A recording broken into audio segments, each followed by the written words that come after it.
thanks for everyone attending from wherever you may be. I'll start off with an opening statement and then we'll go to items of interest from commissioners.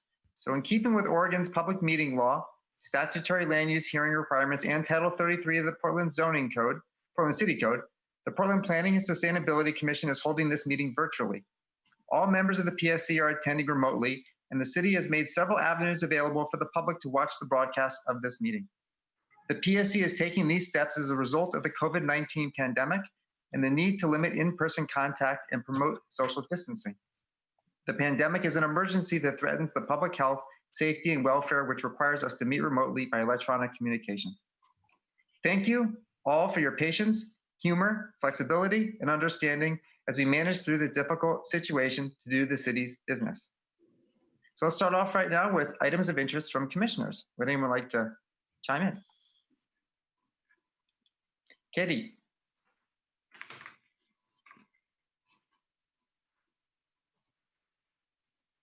Katie, is your hand up to share? Yes, it is. I was just doing what I usually do. But can you hear me? Yes. Yeah. So I just wanted to honor this moment in time in our country and our history. And what has happened in the last few days has been, I have never experienced, and I'm relatively old. So, I just think that we need to acknowledge it and call it out and realize that we're in the middle of something that's so different, we don't even know what will happen.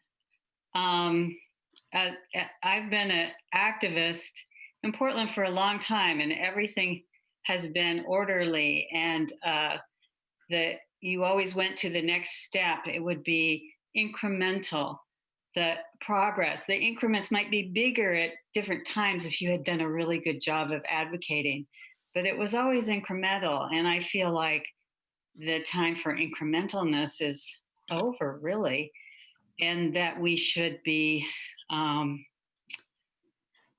thinking in terms of bigger, more visionary Portland. And just to zero in just a little bit, and I'm not going to talk all night here, but I just think of the word anti-displacement as a good example. And really, it was hard work to get people to notice that and think about it. And now there's a plan that's in the works. However, if you think about the word anti-displacement, it's about as incremental a word as you can find. And I really think that we should be thinking more like welcome, thrive, recreate our city so that it provides what is needed for everyone. It shouldn't be anti-displacement. It should be welcome. So just wanted to put that out there because it was actually kind of almost hard for me to focus on the details of this meeting today because I just felt like the world is shifting. Thank you. Well said. I agree. Additional comments from people? Okay. Well, thank you. Let's invite Andrea to share a director's report. Thank you very much, commissioners and Commissioner Lifestyle. Thank you very much for those opening reflections. I think couldn't agree with you more. I think that this is our moment of change and one where we all, I think, kind of observe this national crisis and really use it to kind of collectively awaken us and call us to act and really to move boldly and advance kind of the work that we've known needs to happen, was needed to happen for a long time. And I think as the bureau that is responsible for long-term planning and sustainability in the city, I think we play a particular role, and that we need to really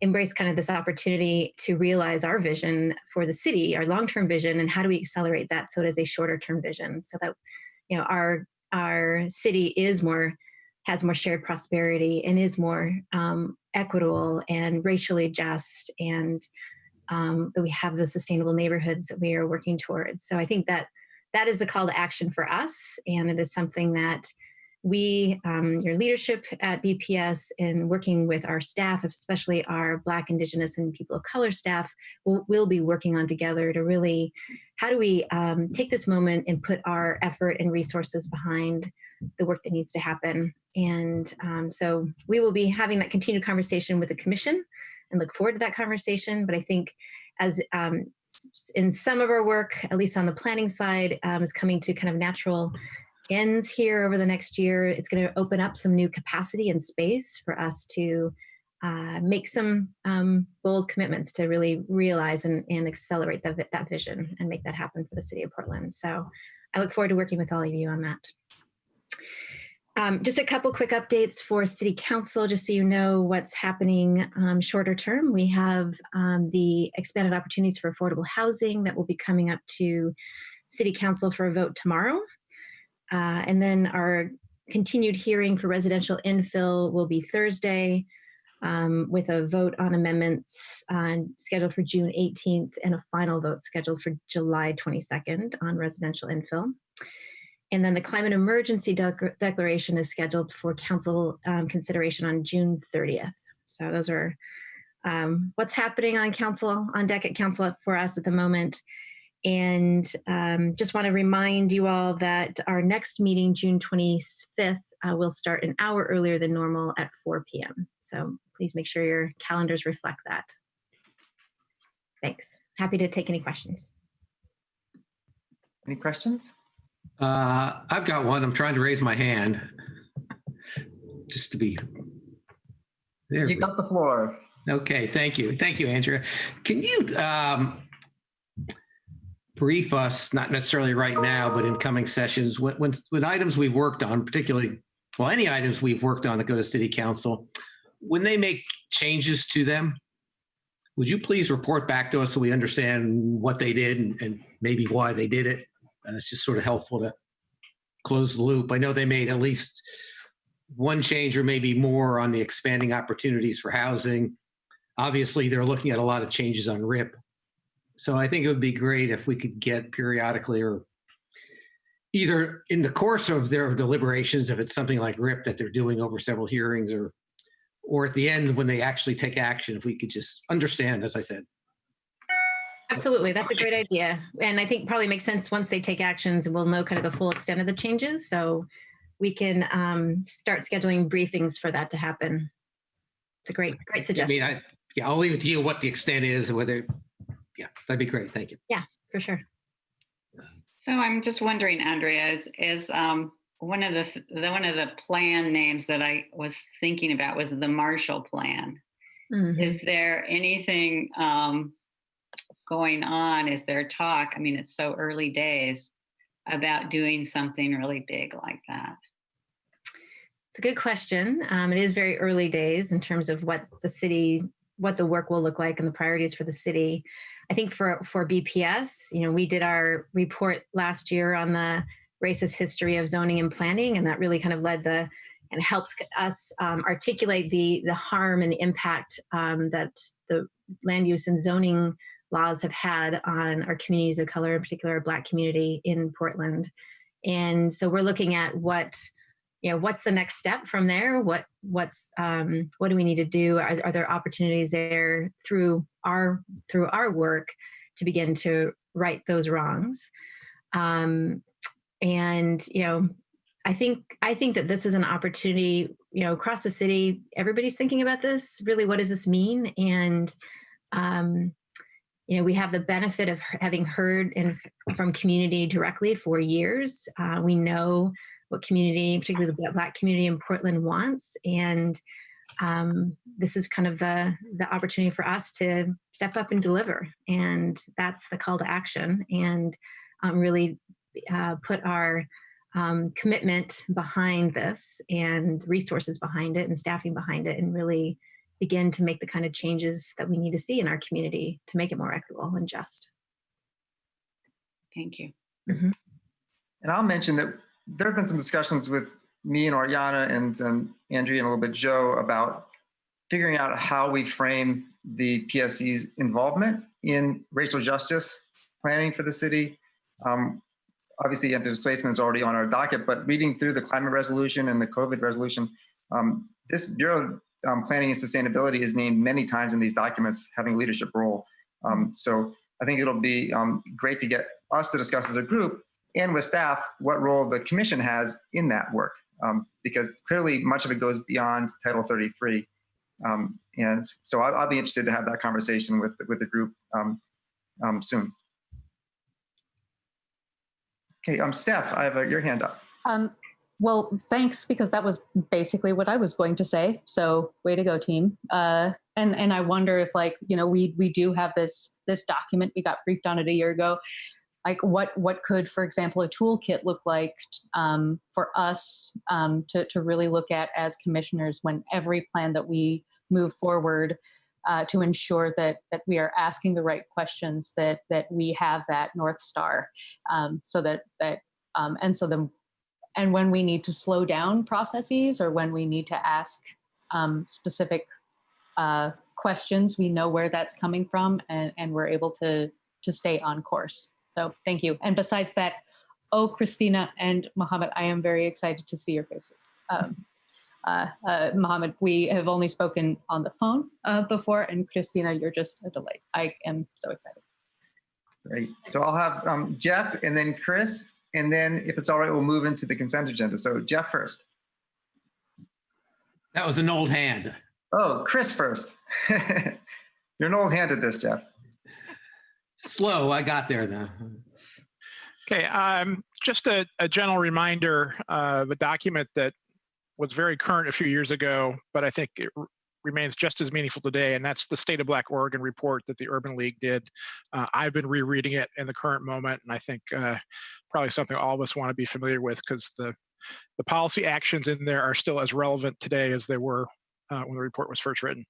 Thanks. Thanks for that reminder. And Eli, if I could just add, I think that's a great. I will send out both the State of Black Oregon and the House People Plan to all the commissioners again, so you can all kind of refamiliarize yourself with those reports and those action calls to action. And also, the Office of Equity and Human Rights has developed a new toolkit, that is an equity toolkit, that I will share with you as well. And to Steph's point, there's some really helpful questions in there, like that I think will be really good for the commissioners to familiarize yourself with, the kinds of questions that we want to really ask, you know, who's benefiting, who's not, who's at risk, and really kind of go behind and kind of look at history of projects and things. So I think there's some helpful tools that we can send to you as well, as we all challenge ourselves to be better and show up better to do this work. So I'm seeing Chris's hand up, and Oriana's chimed in also. So let's take this. Yeah, it's good discussion. Oriana? Yeah, I'd also, I'm either happy to send this around, or if someone from BPS can, but the San Francisco Planning Commission just passed a resolution that I think is a really good model for action that we could take in terms of building accountability for the Bureau, especially around the existing racial equity plan, and setting a lens and intentionality around the work to acknowledge not just this moment, but the many moments that have come before in history in terms of the racist history of planning, the history of racism in Oregon, and in particular, anti-Blackness as it shows up in the Bureau's work and shows up in our city, our state, and our nation. Thank you. Let's get it all out to us. Let's move to consent agenda. We've got consideration of the minutes from the May 26th PSC meeting, and we also have a proposed vacation in Northeast Everett Street, which the officers took a look at and thought this would be okay for consent unless someone would like to pull it. So would anyone like to pull a consent item? Okay, then I'll take a motion to approve consent. Move adoption. Thank you, Chris. A second? Second. Second from, I heard Mike. I'm not sure, I heard other people too. Thank you. So all in favor, raise your hand. Virtual hands. I'm going to try virtual hands here. I gotta go to. It's a little hard to do. Okay, I see all the commissioners with their hands up, so we will say that passes. And thank you. We'll now shift over to the West Portland Town Center briefing. And I believe that Ryan Kern and Joan Fredrickson will be leading that. So I'll hand the mic over to them. All right, good afternoon. I'm Ryan Kern with BPS. I'm the project manager for our community planning work along the Portland portion of the Southwest Corridor. And I'm here with our West Portland team, Eric Ingstrom, Joan Fredrickson, Anna Osman, and two of our community advisory group members, Mohammed Bahamadi and Christina Palacios, who will introduce themselves and share their work. We also have a third advisory group member, Chris Smith, who is also a commissioner. So we have a lot. We have the brain trust here. It's a good group to give you a preview of our work. At the heart of it is community engagement. The actual solutions and proposals, we have a little bit of a preview if we have time, but it's coming to you in the formal hearing process. So we should be back from you in the fall. Let me share my screen and we'll get going.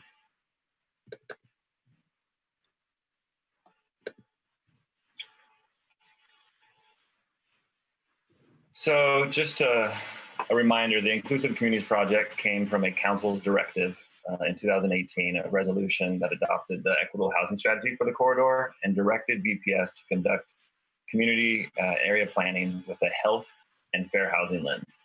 So that's the approach with which we're taking this. BPS had discretion where to start, and we chose the NATO Main Street, Ross Island Bridgehead area, and the West Portland Town Center.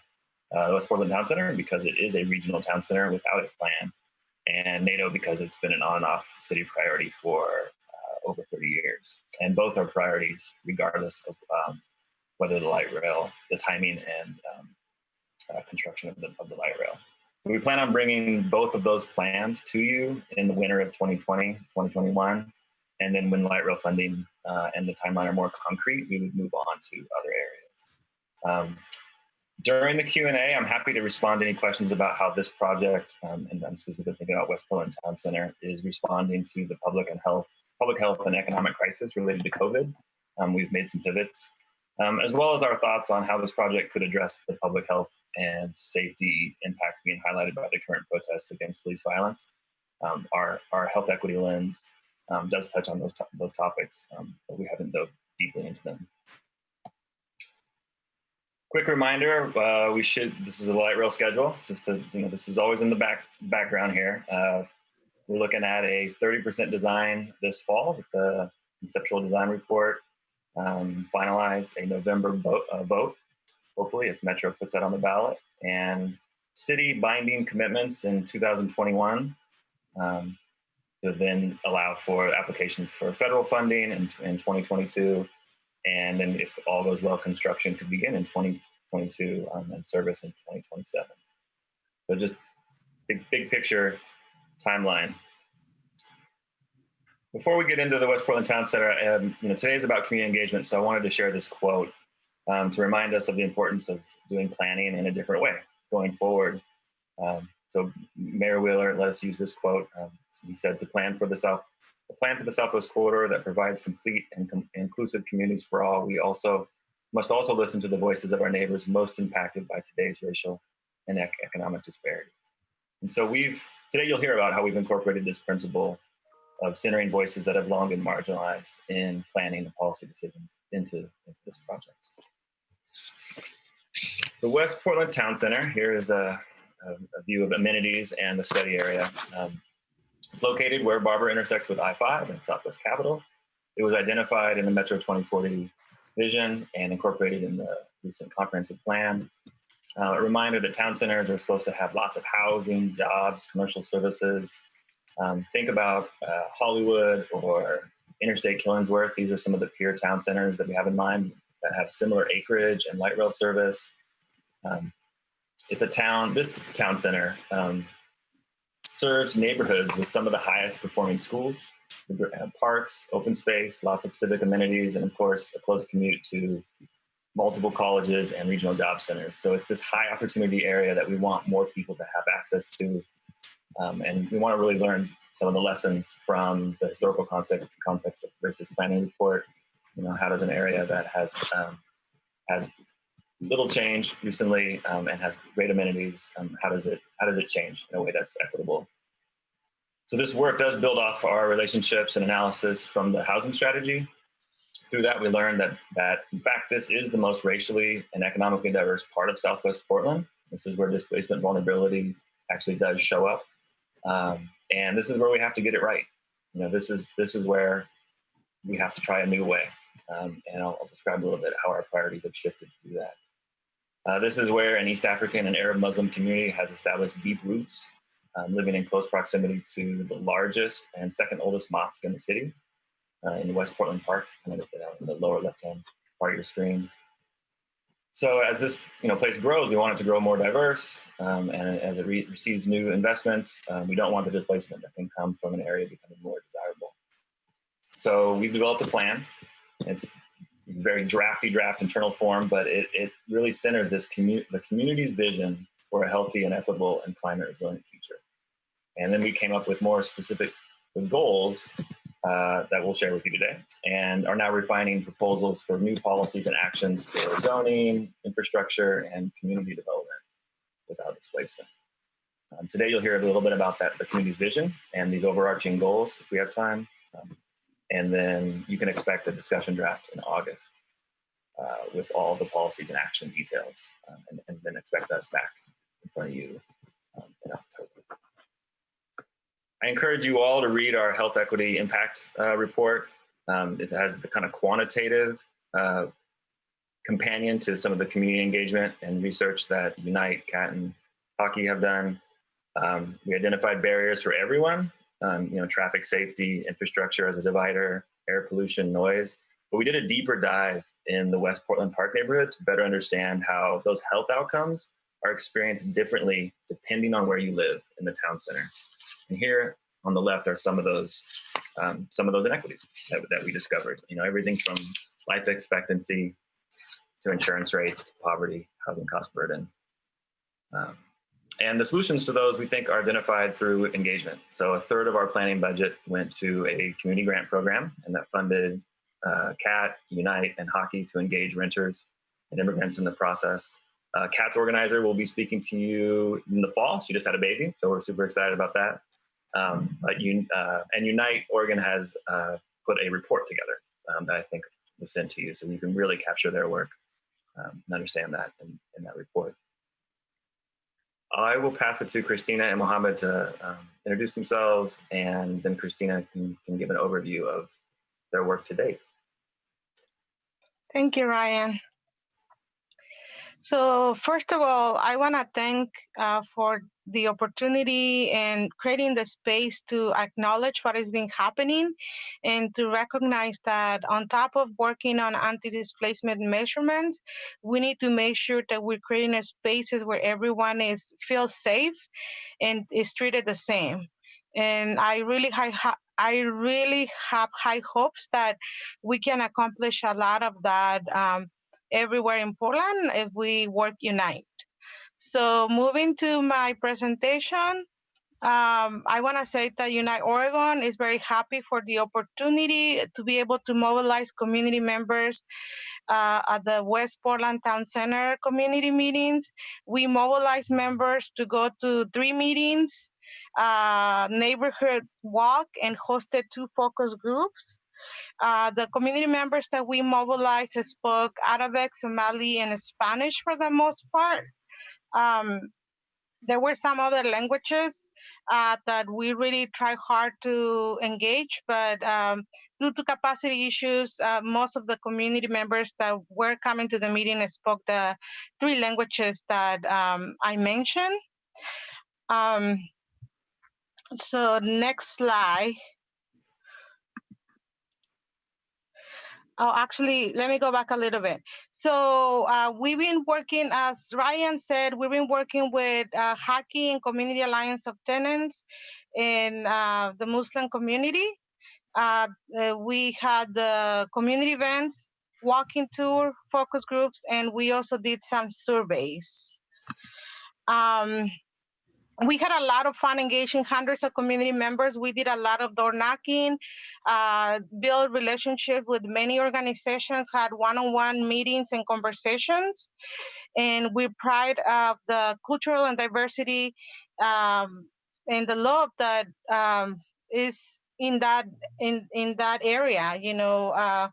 There we get a chance to talk to many people, and people were very excited overall to know that we were there, and to know that the city was making this information available, so everyone was had a say. So so what we hear is people are fear of displacement. They need more affordable housing, and they want cultural specific gathering places. They have desire for more healthy food options and business opportunity, especially around halal stores. There were some community members that were very afraid of I-5 when walking because they either had physical disabilities or small children trying to cross the bridge. So, those are some of the themes that we heard as we were talking to the community members.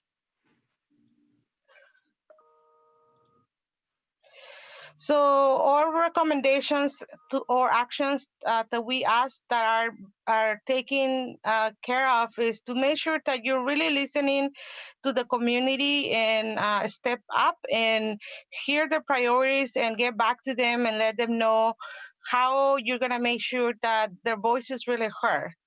Some specific actions is prevent housing displacement and add more affordable housing. In general, community members are very concerned about the rent increases and the lack of job opportunities. At the same time, wages don't go up as prices rises. So they are in need of affordable housing. They also said they want more transportation to be better and safer. And they want a strand of culture through small businesses and community centers. So that's the call of action from the community that we heard the most. People love to live there and they want to stay there. Yeah, that's all I have to present. Right. Thank you, Mohammed. I'm going to go to your slide now. And if you could introduce what the great work Hockey's doing and yourself. Hello. Yeah, my name is Mohammed Salim Bahamadi, director, founder of Hockey Community Organization, representing the East African Swahili speaking people and inclusive of other communities also. Just to touch a little bit on myself. So my mom is Indian, my dad Arab, from Yemen, born in Africa, Kenya, and this is my 8th year being in America, and I'm very glad and proud to be doing this with you guys. At Hockey, we try to do multiple things to our community.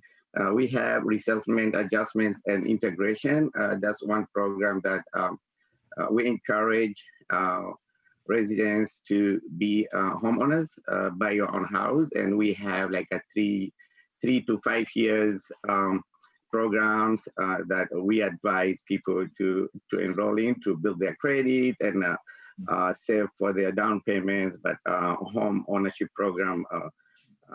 So for the new immigrants also, we try to make them adjust to their new life here in America. We also have rental rights and responsibilities. We get lots of discriminations and mistreatments from landlords and managers because of our language barrier and our different life from Africa and here in America. So we get lots of those discriminations. So I'm that's why I stood up and have this program at Haki Community Organization to help our community in those problems. We also have this cultural retention and education. We want to keep our culture, teach our kids, new generation on our culture, and especially being away from your native home. We also do crime and gang prevention. We keep our kids busy, engaged with sports, and we tell them there's something else you can do better than doing bad things, being a gang and doing bad stuff. There's something else that you can do better in this world. We also have a program with health awareness, health and wellness. So we bring seniors and ladies at Haki Center and do like cooking classes and tell them what to eat healthy and to avoid those trips going to hospital, especially in a new country like this, having all those fast foods ready like on the streets. So just to let them do healthy eating and healthy lifestyle. So we also have done lots of organizing outreach to bring community together, to give them feedback on what's happening around us.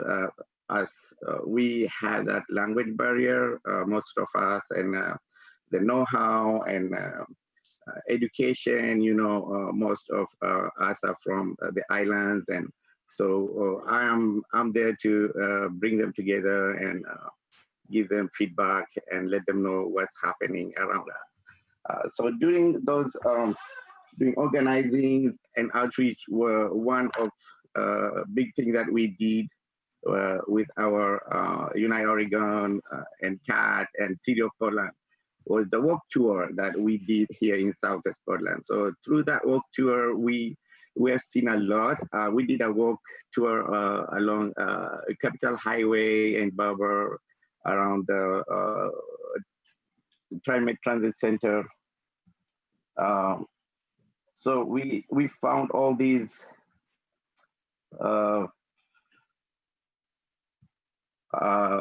things that we need you guys to consider, like at the Climate Transit Center, maybe we can build like a big building in one of those four big buildings that it's in the plan to have a multicultural community center, as Christina mentioned.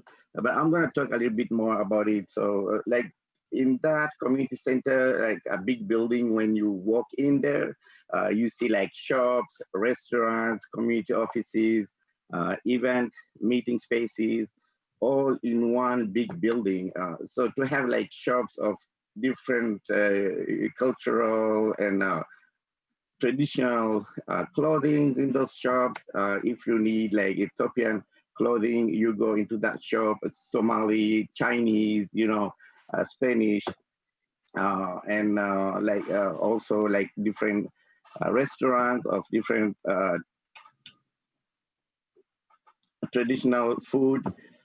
And also to have community offices in that building. So if you need an assistant of a certain community, you can walk into that office and feel comfortable to speak to a person who speaks your language and can help you. So yeah, here in Portland, everybody knows it's like a diverse, multicultural community that lives, especially here in Southwest on Barber and Capitol Highway. So we have Ethiopian, Swahili, Chinese, Somali, Spanish, Europeans, of course, and many more. We believe every community has their culture that they practice and want to preserve. We love and respect them all. Another thing, once we were doing the walk tour, was that here in Southwest, we have like a multicultural hub that people live together, especially like Arabs and people from Africa. We have a mosque down here, right on Capital Highway, and there's PCC Sylvania that Arabs come from Saudi Arabia to come and use that that college. And there is also a that Markham Elementary School. The elementary school holds like multicultural families. If you walk in Markham, you see all different people of color, kids there. Very nice, very awesome, and we want to preserve that. So to keep us together, not to displace us. By doing this, helps maintain our cultural identity, be able to be around each other who speaks and understands same language, share food and chat. We knock our community, families and people, we knock their doors and just walk in with some food and share with them and chat. So we don't want to miss that. If you move us elsewhere, we will miss all those. We like to raise our kids together to retain our culture. Keeping us together feels safe and feels at home. We also talk about preservation of current affordable housing to avoid displacements. It takes time to adapt to a new place, especially when you are not willing to move, and we don't want our families to feel isolated. We also welcome new buildings on affordable housing, but please make them affordable. We just hear affordable housing, but they are not affordable. If you hear their rent, I can give you one example of senior couples that they earn like less than 1,200, a little bit less than 1,200, and they pay rent at 1,150. So, but luckily they are in Section 8 program, which helps them to keep some of that money, but also to get into Section 8 and low-income housing is very hard. You be in a waiting list for a very long time, and sometimes you don't get, and it's only a chance because many people need that, and it's not everybody gets that. So please, if you build new buildings, make them affordable practically, not just by a word affordable. We also want to support small business owned by minorities, like halal markets, as Christina said, and also traditional clothing stores to promote and serve low-income families. These shops are very helpful to our society. Sometimes we shop on trust basis and pay when you get your paycheck with no interest charge. Because of that, knowing each other and respect each other. So with trust, we get that advantage to go and take like food or anything that you need just on trust basis. Also to beautify our Portland more after building those new buildings and that light rail and new town center. We want to beautify our area by having big art posters around public areas like train and bus stations. Maybe big posters of like Dow, like those traditional boats that we use along the coastal. I'm a coastal guy. I came from the coast, so from the islands of East Africa.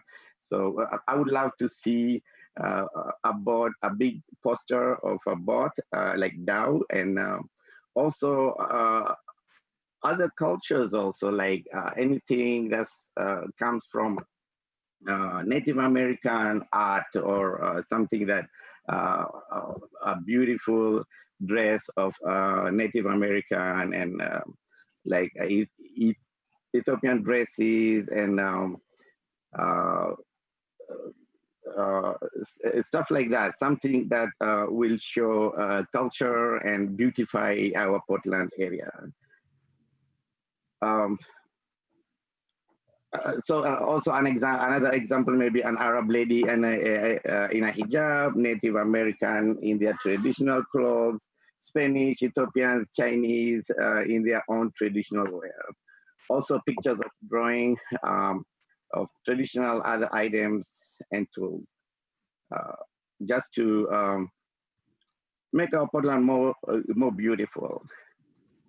Other thing that we talked about during our tour was the sidewalk. Those sidewalks are a little bit narrow, and we would love to see them like broaden up a little bit. When 2-3 people are walking next to each other, you know, it's hard to pass by, and you have to like stand aside and let somebody pass. So a little bit broader, like other places, they have made those sidewalk a little bit broader, and you can walk with your dog, and somebody else will just pass by safely and comfortably. So please, commissioners, listen to us, and we appreciate all the work that you guys do. Thank you. So I want to take a time check and ask, are we still ending at 1:15? Is that right? We've got you till 1:20 on this agenda, and we started a little late, so another 5 minutes beyond that would be fine, I think. Okay. Well, I'm gonna not present the remaining slides that kind of show some of the big ideas and broad goals for the plan. Safe to say that they reflect a lot of the vision that Mohammed and Christina have put forth, and also more broadly. So the one exception to that is I will, just because Mohammed and his community was so central to this, I will share the next slide, I believe, is the development concept for the Barber Transit Center. And we think this will be, you know, a major cornerstone of the plan. And it also could house many of the design and programmatic features that Mohammed described. So looking at it from affordable housing, community event and cultural space, shared retail space that could host a kind of multicultural market similar to the Mercado out on Foster, office space for middle wage jobs in the healthcare sector is a good example, outdoor gathering space and views of Mount Hood, as well as safe pedestrian amenities and connections from the pedestrian bridge all across Barber. So this is, you know, it will take a lot of work. It's a big vision. And it's obviously not the totality of the whole town center plan, but just wanted to share one big opportunity because it is a publicly owned site, and we, you know, hope that ODOT and TriMet will work with us and enter into an MOU to put this on a path toward development that, you know, in a ideal scenario could come online with the service of light rail, right? That could be a real success. And it obviously would require a lot more community engagement and kind of give an opportunity for the community to coalesce around a project. An early win. So there's lots of work to do to make this come to life, and obviously some public funding would be necessary. So in the next couple of slides, I was showing the community goals and some of the implementation tools. But I think I'll pause and just let you all have some questions for our community partners, and know that, you know, many of these big ideas and proposals will be coming to you in the fall. Thank you. So, and thank you so much, Christina and Mohammed, for sharing your ground insights and your leadership. There's a lot of time on this project, and we're expecting that we'll keep having you involved to make sure staff does a good job on this. Chris, I have a question for you. Yeah, I've had the privilege of being the commission's liaison to the West Portland Town Center group. Had a chance to participate in their meetings, things like their walking tour. It's a great group. I want to highlight that a few years ago, I was also the liaison to the to the Barber Concept Plan, which was the earlier sort of 30,000 foot level look at the Barber corridor in preparation for this. And we had tried hard, but ultimately were unsuccessful of getting consistent representation from the East African community at that time. I'm just delighted now that we have Hockey and Unite Oregon and CAT working with us on this. So it's a big step forward, and appreciate staff's hard work to get that participation, and certainly value the participation a lot. Mohammed, thank you for your untiring efforts to keep your community involved. It's been great. I want to highlight a couple of issues. One relates to the equitable development strategy. There's a lot of naturally occurring affordable housing in this area. And one of the recommendations of the equitable development strategy was to create a fund that could acquire properties and stabilize them as they came on the market. So far, City Council has not jumped at the opportunity to do that, so we don't have that tool in the toolbox yet. And I'm concerned as we get closer to funding approval for this project that we're going to start to lose some of those properties, because we know from past experience that as soon as funding for the transportation project is approved, the speculators dive into the market. So I just want to highlight that for any of our elected officials who may be listening. Yeah, one of the other things we heard from the community is that Barber World Foods is an incredibly valued asset to this community. And its current location is kind of on an island surrounded by traffic. And ODOT, in fact, is going to implement some traffic changes that will just make that worse. So I hope that one of the things we'll look out for as we build the plan is making sure that either we have a way to access that site easily for the community, or maybe we even think about moving that particular community resource somewhere else, and maybe pairing it up with some other goals in the plan in a big community center. And then finally, I want to raise a question I think the group has not worked through a lot. Obviously, as we plan high capacity transit projects, one of the city priorities is to get lots of housing near those. And I think we have a couple versions of sort of the zoning floating around at this point. One of them has a significant amount of upzoning from single family to multifamily. The community group has not processed that yet. And Ryan, I want to make sure that we're going to have time to hear from the group before we finalize that in the discussion draft. Can you fill us in on how that's going to come together?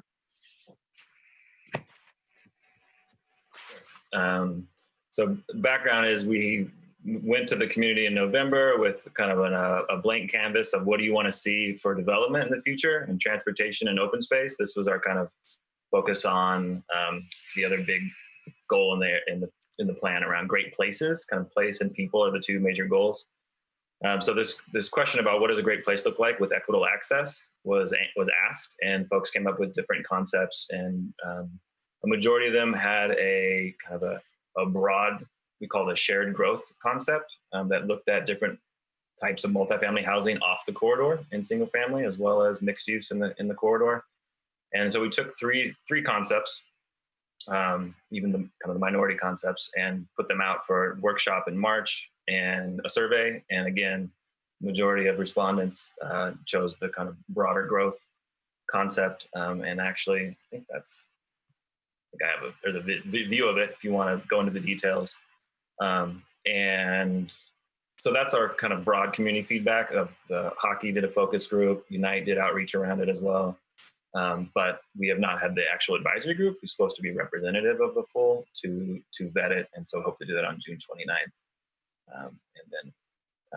And also internally, the infrastructure bureaus and the whole technical advisory committee is reviewing it. And they have, capacity questions and kind of growth management questions. Like what does this look like this is just a growth concept without a timeline. So what would this look like in, the near term and long term? So those are some of the questions we're asking, and we're comparing ourselves again to kind of the Hollywood and interstates that, when you look at them as peers, they have much more existing housing and much more capacity for housing, as well as the infrastructure to support it. So here we have market limits and infrastructure limits. So, we're doing our best to vet that with the community advisory group this month. Thanks, Ryan. Oriana? Yeah, I have two quick but connected questions. But before I get to that, I just want to show so much appreciation to Mohammed and Christina for the work that they've done. This is the kind of work that I'd like to see more of come before the commission in terms of really direct community engagement, community working with community to better understand what the needs are. And that brings me to my question after just, again, repeating that gratitude. for the time today and the effort that has gone into this work, and gratitude to the community for the engagement. To better understand what the next steps are in community engagement, one, whether there will be any new outreach associated with just reassessing in the COVID moment, whether there are needs that have changed for community. And secondly, whether there are any opportunities coming up for this commission to maybe engage in the work more directly, and perhaps when we are not in a Zoom world to go out and engage directly with the community and hear from them in the space outside of kind of our dais about the needs, and actually experience what that community engagement looks like, and start to break down the barriers between commission and staff and community organizers and community that keep us from hearing that feedback directly.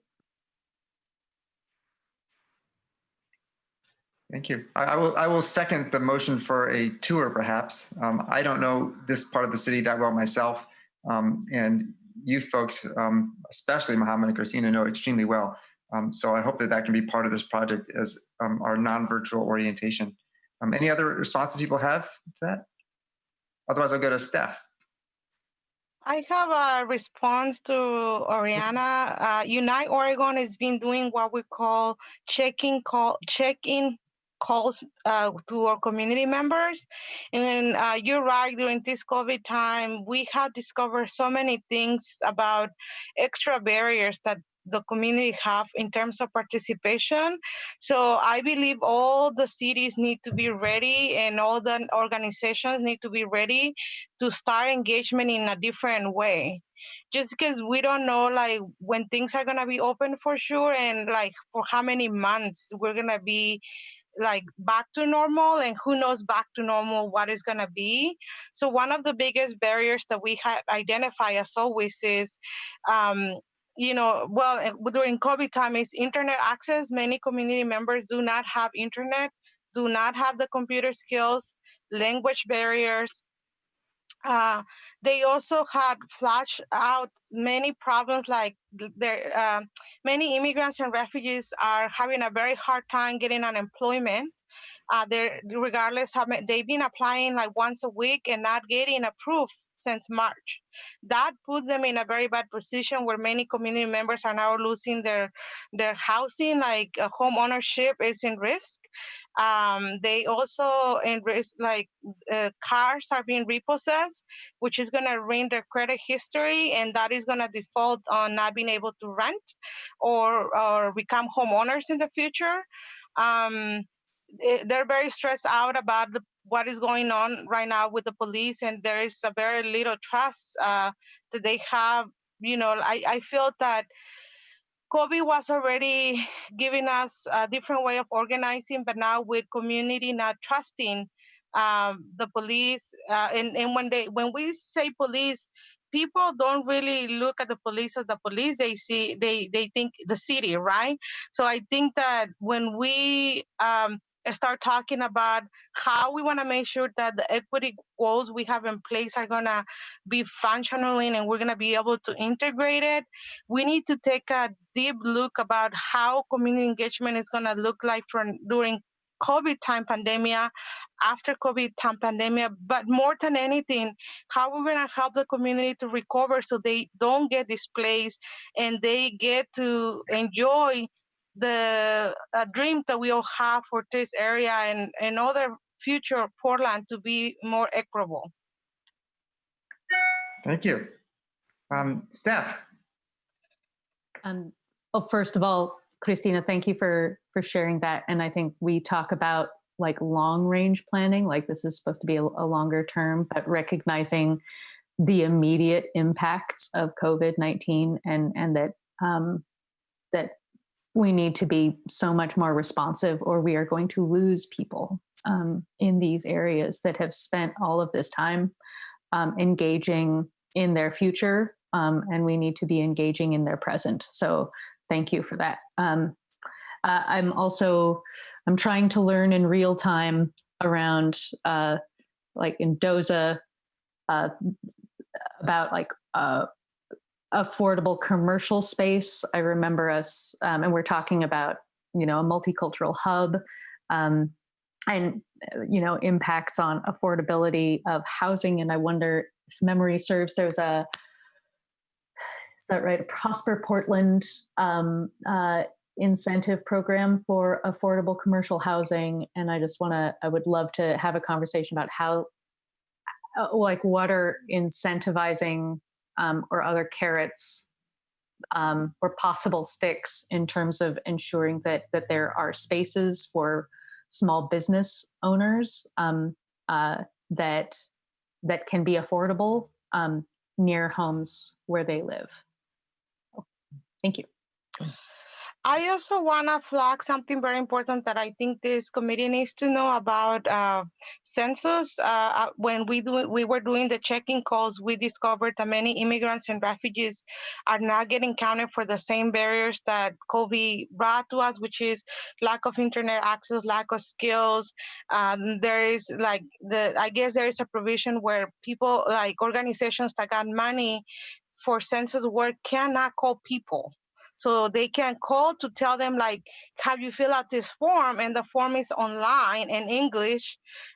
So many community members don't know how to fill it out, or there's people like my father. He's a 72 years old U.S. citizen, but he speaks little or no English, and doesn't have the, like, at his age, he really doesn't keep up with conversations, so I need to support him with that. But there is hundreds of people like my father from many ethnicities, and I think that if we don't we have a very small window to make sure that people get count, especially if we're trying to access funding for the community. If we don't do something, it's a high price to pay over the time of how our communities are gonna be left out.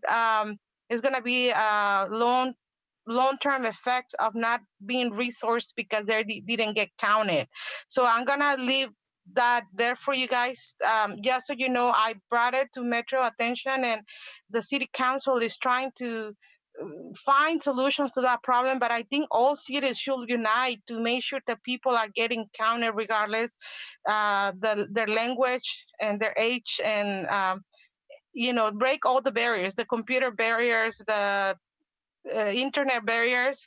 We need to figure out a way to make sure people are counted. Thank you. Let's get Mike and then Oriana, and I've got Katie down, and then we probably will shift gears over to Doza. So Mike.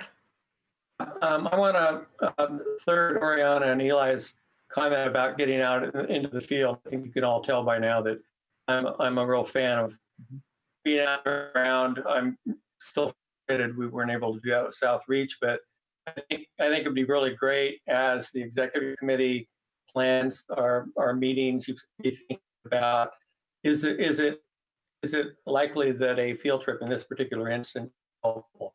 And I think on the ground experience is super important. Thank you, Oriana. Yeah, I want to go back to what Cristina was saying about the fears of displacement and the fears of policing in this moment, and would like to ask, this is maybe a general question to staff as well as other commissioners, but I wonder what resources are available in this project to move immediately to community, and what legislative or ordinance-related actions could be taken, or rather within existing ordinance, to support community, whether it is some sort of land making or helping folks not to be displaced. Like, I'd encourage our Bureau, if we really care about anti-displacement work, to think about how we can move resources from projects, not just to do the nuts and bolts work and do community engagement, but actually support community directly in ways that forward a project longer term by maintaining the neighborhood stability that is necessary here. And then the second question I would ask is, if the project is not able to move those resources, what can we do as a commission to lobby council and use our positions of power to help ensure that those resources are accessible and that there is more resource to continue to engage with community, but then directly to support communities in the ways that they're asking. Staff want to take that, Ryan, or advisement? Well, I'm happy to. I want to give some accolades to Hannah Osman, our staff team, and Mohammed for pivoting in the last 3 months to doing some direct service to meet the food needs in Ramadan, and using our resources from this project. And we went and got grant money from the MRG Foundation and others to make that program kind of come to life. So every Tuesday, you can participate. I'll give a little plug for Mohammed. It was great. Went last Tuesday and help get that food out. And that's just in the immediate sense, in terms of redistributing other resources or policy.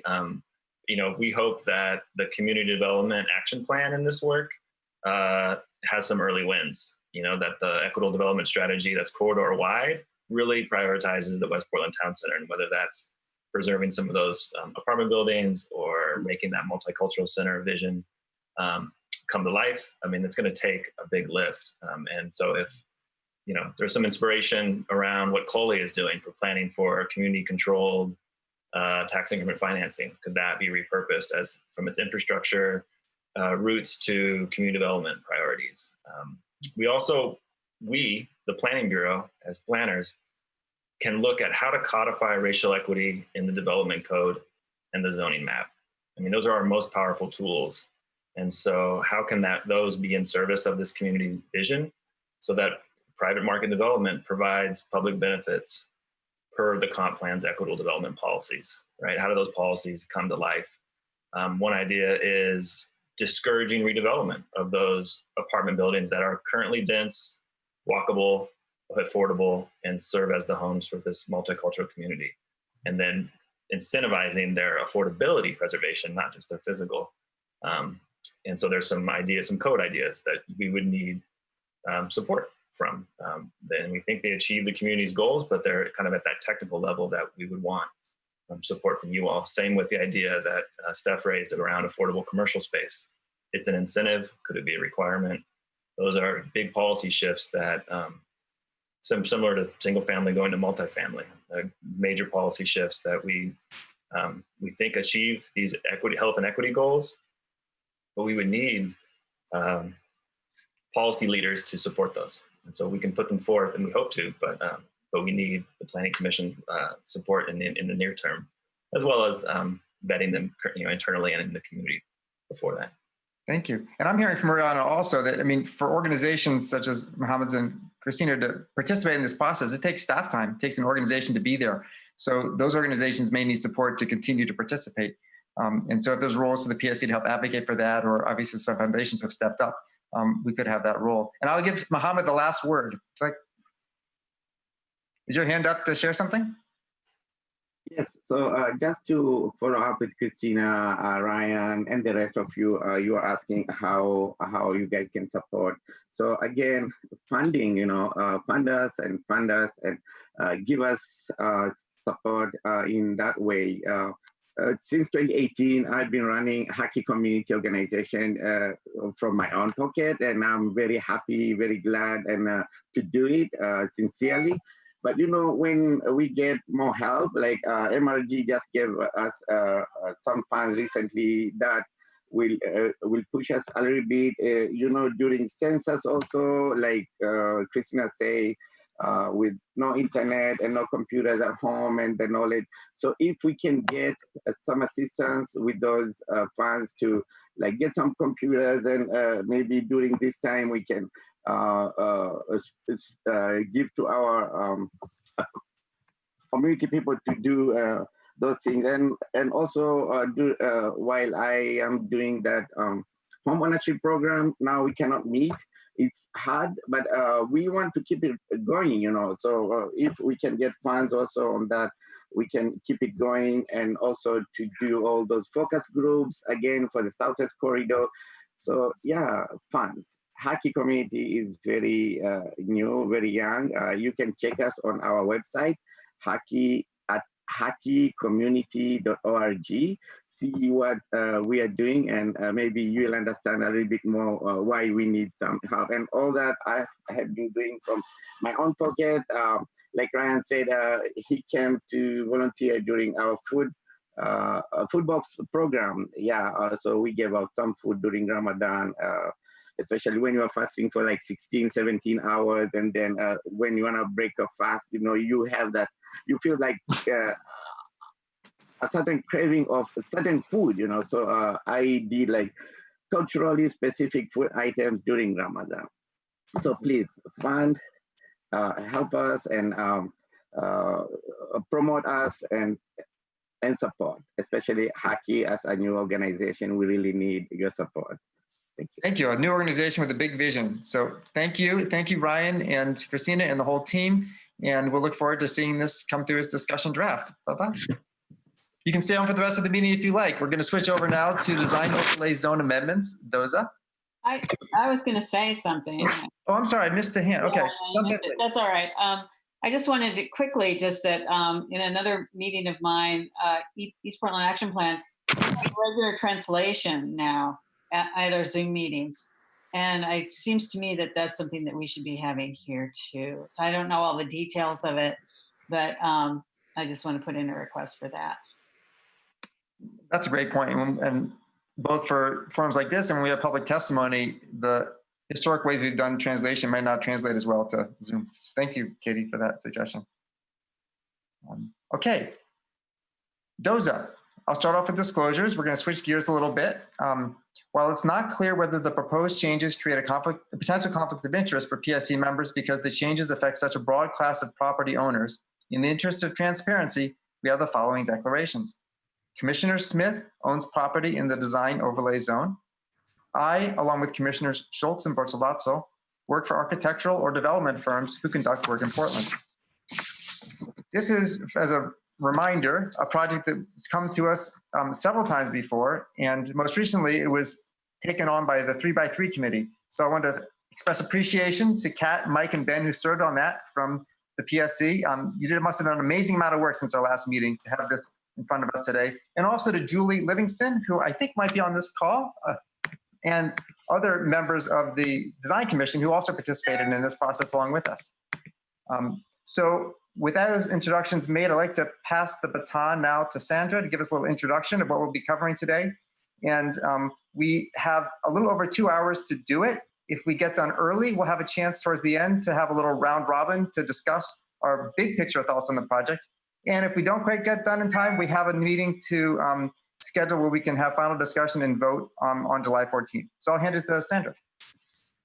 Great, thank you, Commissioner Spivak. Hello, everybody.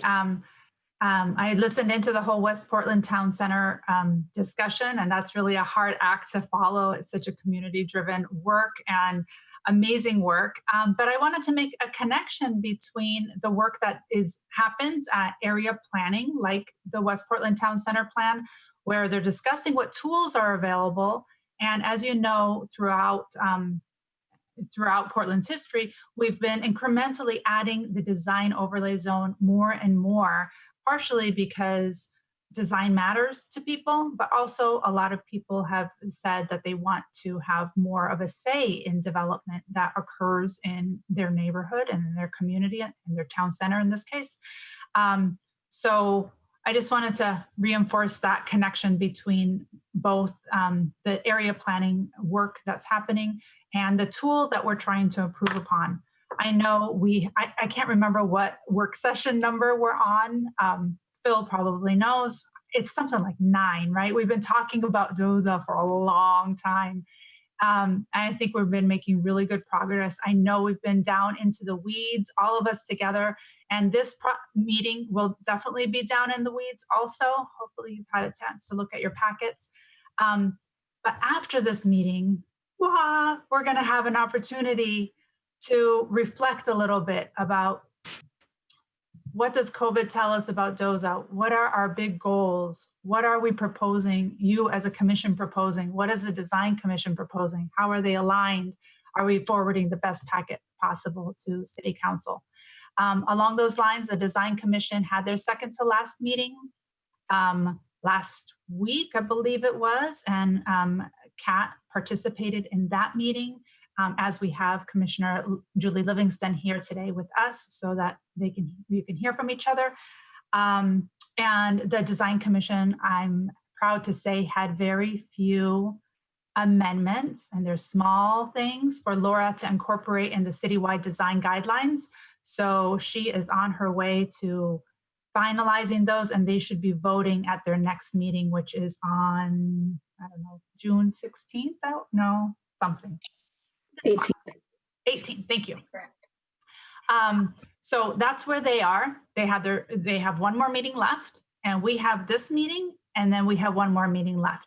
We left our last meeting out for 1 month, so we'll be back in July, particularly for that reflection period. We want to take a moment to take a step back because we've been in the details, all of us together, and think of these bigger picture issues. How are we advancing racial justice? What are we saying about equity? Is this the best package we have to advance to City Council? So that's where we are, and we do have a lot of things to cover today.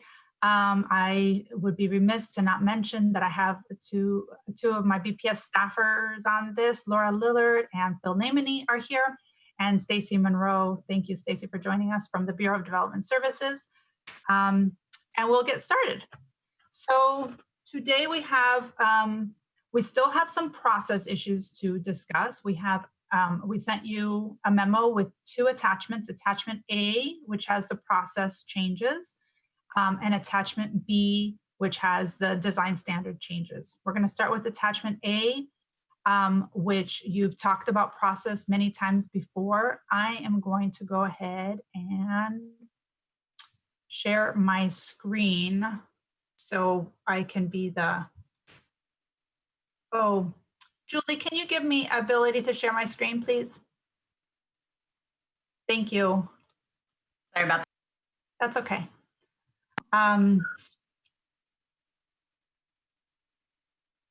So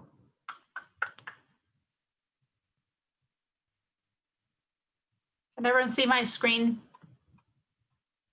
Yeah, and it's big enough? Okay, sounds good. So this is attachment A. You should have seen this. As we've discussed before, we have worked through a lot of the process amendments. There were 5, actually, we worked through, there are 20 process amendments that you're making to the DOZA package. This is a comprehensive list. We discussed 1 through 19 at the last meeting, and we didn't quite get to number 20. Of those, of 1 through 19, you want, yes? I'm be the only one. I just see a very, very small screen, just by 3 inches. 3 inch. Can you go to the top right of your screen and maximize it? You see where my, oh, you probably can't see it because it's so small. Can you maximize that screen? Try to switch to speaker view, Mike. Top right. I'll keep going. I'll futz around, see if I come up with it. Okay, let us know how you're doing. Okay. So there were several amendments that are highlighted in gray on this spreadsheet where the commission had discussion and either had code language changes or that basically code language changes. I'm going to run through those really quick for the next attachment. Phil's going to run through the changes. Number 4 was the PSC's role in reviewing and recommending new design guidelines. Number 7 was the issue of bridges and those going through type 3 design review. 17 was amending the design commission membership. 19 was the factors not subject for design review discussion. And 20, which you didn't discuss but is more minor, is language related to changes to approved buildings that haven't been completed yet. And the way Ela and I were thinking about dispensing with these is through one consent vote unless somebody wanted to pull something off consent. Thank you. Would anyone like to pull something off consent or have a question for staff? Okay, not seeing any hands go up. Steph has a hand. Steph has. I'm not seeing hands very well. Oh, sorry about that. I was scrolled down to see who was in this meeting. There's a lot of people on the line. I know, sorry. I was like, oh, my hands. And I'm sorry. I see your hand. Thank sorry you. to pull something off of consent. I would like to pull off 7. Thank you. Okay. All right. Would anyone like to make a motion for those items that are still on consent? I would love to make that motion. All right. Is there a second? I'll second. Ben seconds. Okay. So all in favor of the consent items, which are everything on this list except for number 7, please raise your virtual hand.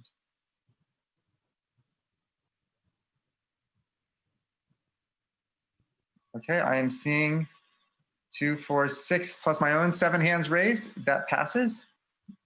And let's discuss number 7. Steph, would you like to open up with your thoughts on it? Sure. And I think it's nothing new. So I'm just going to reiterate that I've heard, if my understanding is correct, the current process around bridges that have a horizontal span over 60 feet is for Design Commission to have a briefing that allows feedback. And I know that others on the commission have also been involved in various stakeholder conversations around bridges. I have as well. And to me, what I keep coming back to is if it has to go through full design review, you also have, as part of that, the Design Commission has one review. Also, there are stakeholder advisory committees that are composed of community-based organizations that are sharing their lived experience and their needs of a large asset from a community perspective. And I feel that a full design review creates an imbalance and preferences, like professional, like a design commission decision in a regulatory way over that of lived experiences. And when we are talking about particularly racial equity and community involvement, I think that goes against our principles as a planning commission. And that is why I have brought it up. And that is why I wanted to take it off consent. I want that to be a very intentional choice, because if my understanding is correct, and please correct me if I'm wrong, if it goes through Design Commission and community-based organizations substantively, deeply disagree with part of that, their only recourse is to go directly to City Council. Okay, thank you. I will have a question for staff on this. And I see Kat's hand up also. I guess I'll just throw my question out there. Is there any parsing between public bridges, which would have all those focus groups, or privately proposed bridges that might not? But I'm going to first go to Kat, see if she has other questions or comments to share, and then I'll get the question answered after. Kat? Unmute. Okay. So first of all, appreciate that stuff. So the first thing that goes through my head is, to be honest, and I'm not trying to be flip, perhaps you're questioning design review altogether. Should communities be making the decisions about their buildings as well then? And if so, maybe we have the wrong process for everything. Because I think bridges have just as much impact on our community as a building. So just food for thought there. If you believe in the value of Design Commission, by the way, one of their charges is to listen to community stakeholders and to listen to their opinions and to value their opinions. And they testify at Design Commission. And I've always seen Design Commission be respectful of that balance, just as I would say we are respectful of that balance and the charge that they're given. What I would argue is different is that there is, I don't think it's necessarily putting the two at odds, but it's a different perspective that Design Commission brings in a stakeholders committee, and I've been on both. And I've seen the role, how both bring value. So I guess I would continue to say a bridge has just as much, if not more, impact on our community's environment and than a building, and therefore it should also go through the process. Thanks. Sandra, are you trying to jump in? Okay, Steph. First of all, thank you, and I appreciate that, and I don't mean to. Thank you for calling that question, and I don't mean to say suggest that Design Commission does not listen to community voices, that they are not respectful of that. I guess I'm saying that bridges are in the public right of way. They are publicly held by community stakeholders, and that does have a robust process as being in the right of way, as being a transportation asset, as well as like a huge design asset for the city. But I think that I guess I see that I still don't understand why a briefing and why feedback, why it has to be a full review. So I guess that is my, perhaps that's just my preference, but I guess I just see, like, I want community voices, and this is just a value I hold, that community voices need to be front and center in all of our conversations, and I feel like shouldn't be filtered through.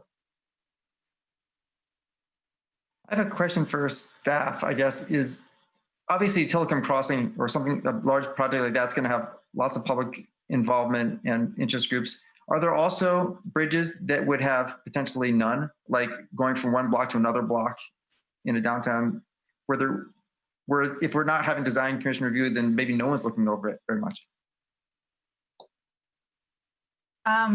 I think what we found from an imperfect discussion and survey was that some have gone through design review, some have gone through design advice requests, some we don't see at all, and we never got to the point of really looking at what the public involvement process was for each of them. I would say it's probably varies between bridge because of where they get their funding.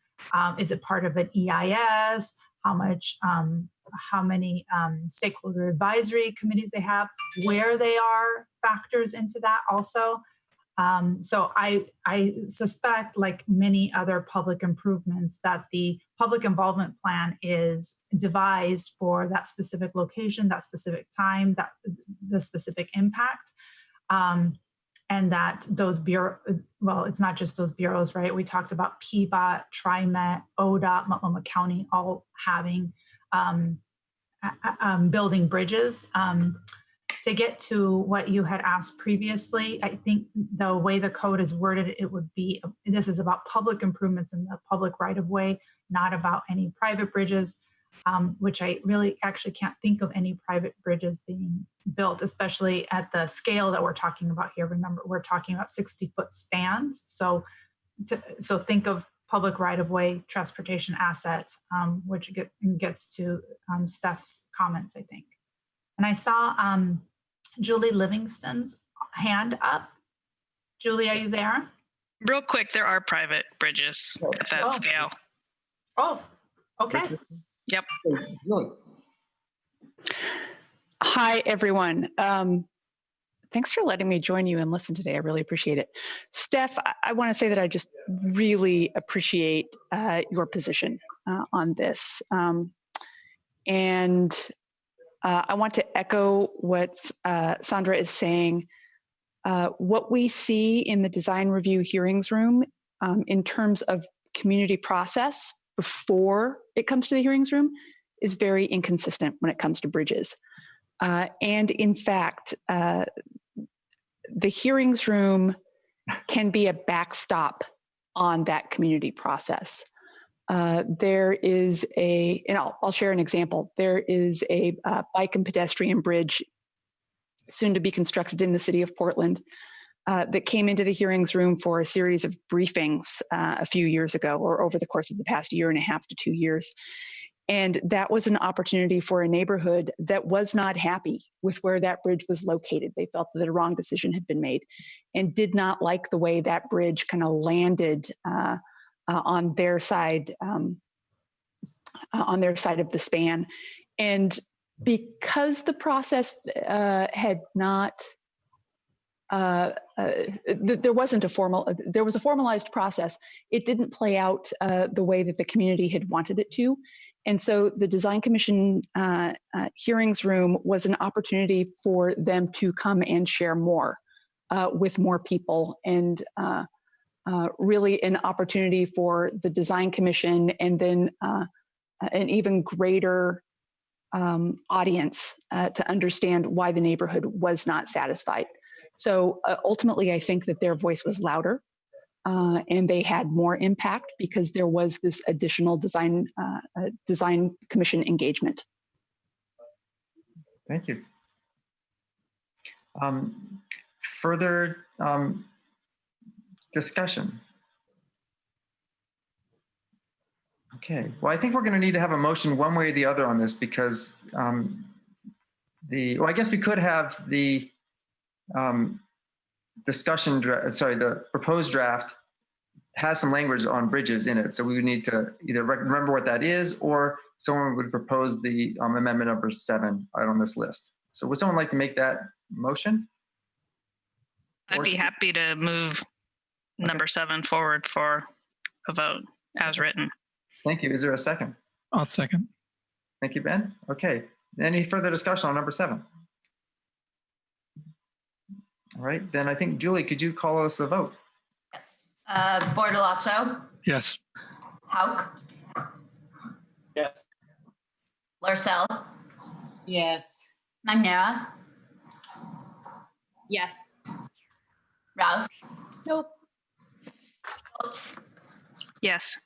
Smith? Yes. Spivak? Yes. Thank you very much. And thanks for bringing that up, Steph, to discuss. Okay, well, that completes the first package. And so now we're going to switch over to context, I believe, where we have 5 items. Yes. Excuse me for scrolling. Where are we? Oh. Are you able to do the 2 document thing where you have the short version of it on one document? And yes, I will do that after I get through attachment A, because we foolishly put this all into one. On page 20 or 21, I remember. Yeah. Thank you. So let's move on. Thank you for that discussion. Let's move on to attachment B. So attachment B is about the design standards. So now we're into the tools. We have 3 parts to attachment B. The first part is a new proposal to address the PSC's decision to go to allow taller buildings between 55 feet and 75 feet to use the design standards instead of going through design review. The second part is about the design standards themselves. So we'll spend the bulk of our conversation there. And then the third part is about exterior finished materials. A little bit about how we formatted this. The explanatory text is in italics. The things that are on consent and wording language are in gray in these tables, and the yellow are substantive changes. So we're going to start with part A about the taller buildings. I'm going to have Laura speak to that because she and our consultant, Shem Harding from Deca Architecture, were the ones who we tasked with thinking through now that the PSC has made the recommendation to change the threshold, does that change the standards? Do we need to apply new standards, or what's our approach? And she is the architect, if you will, behind the thinking behind this, and I'll let her speak to that. Thank you, Sandra. So when the PSC voted to increase the threshold of buildings allowed to use the design standards, Commissioner Spivak acknowledged that this is a big shift in our current practice, and that today larger buildings do go through design review, which allows more opportunity for a community dialogue. This does create more steps to the development of a larger project because the impact to the context and the public realm of an area is magnified. So in increasing the thresholds, he and you all encouraged us to rethink how the design standards would be used for these larger buildings, and encouraged us to make it harder if we felt like that was necessary.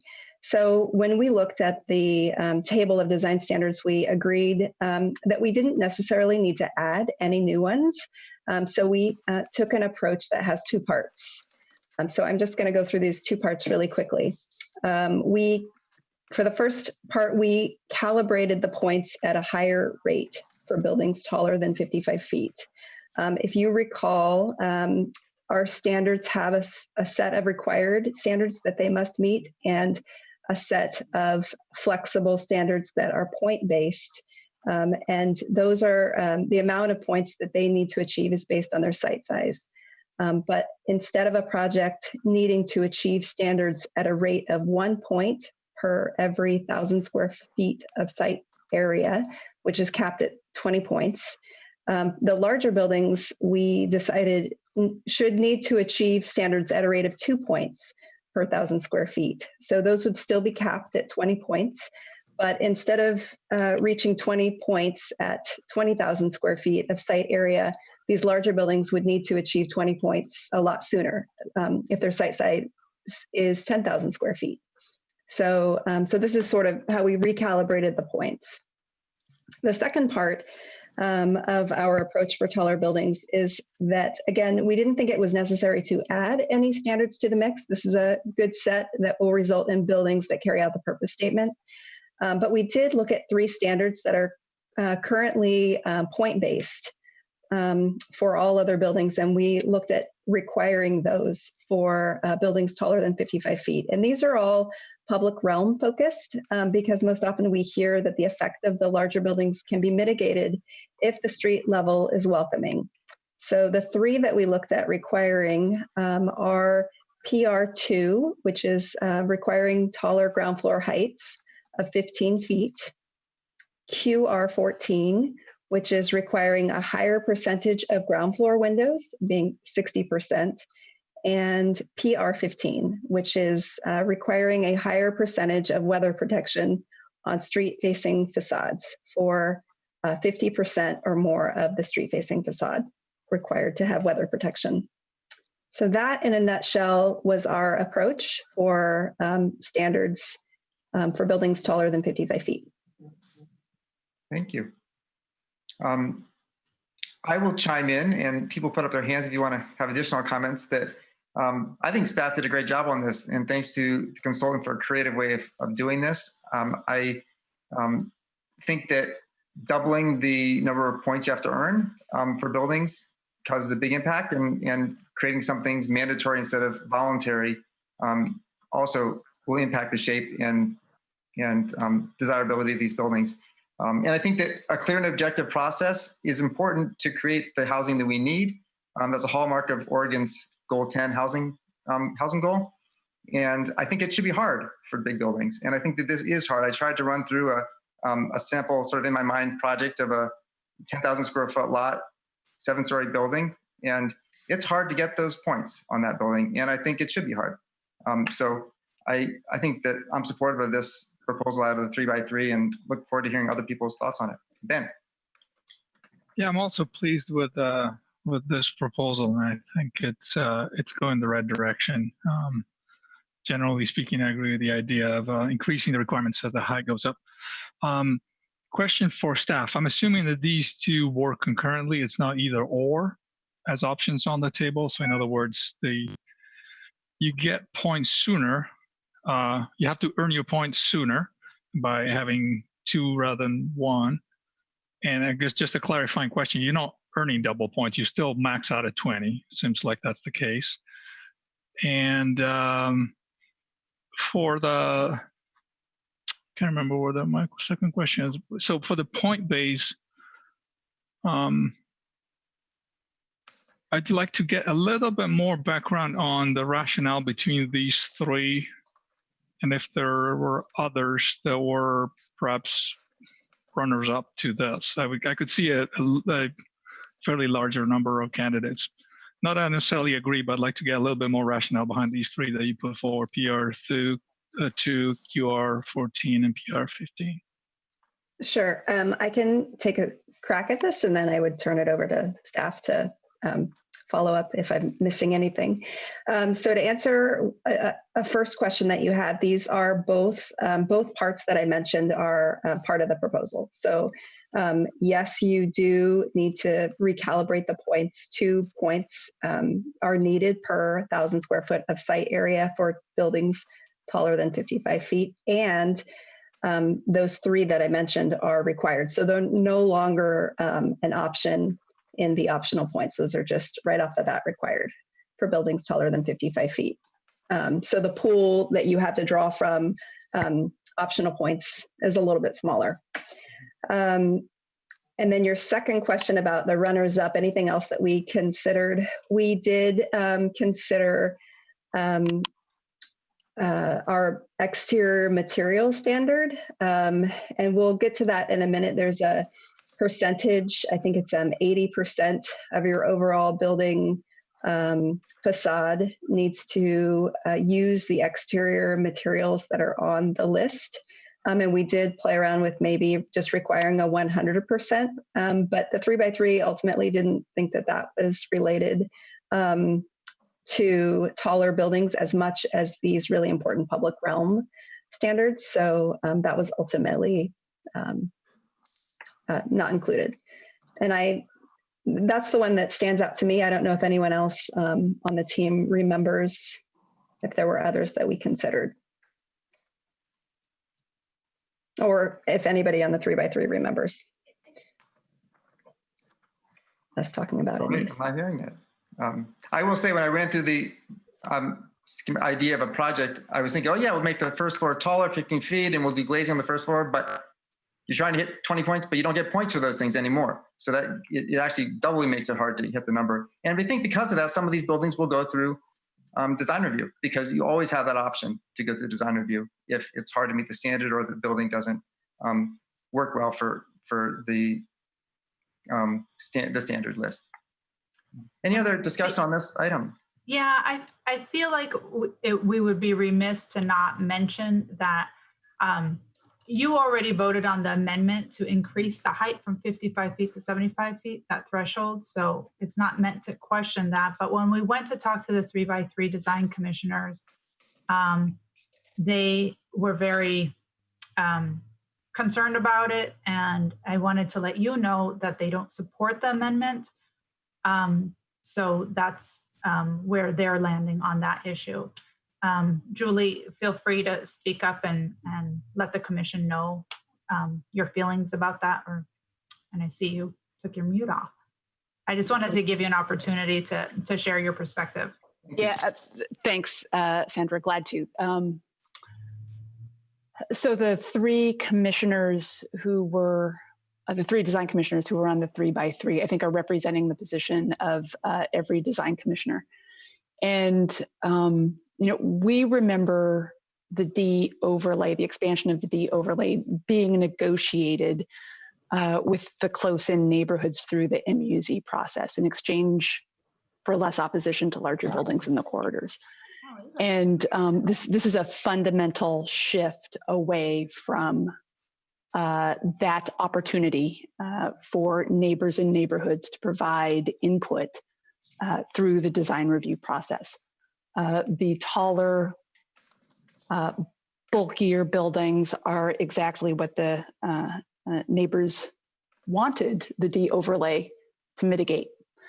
And so Design Commission believes that this should be discussed with the neighborhoods, that this is fundamentally changing the public engagement process.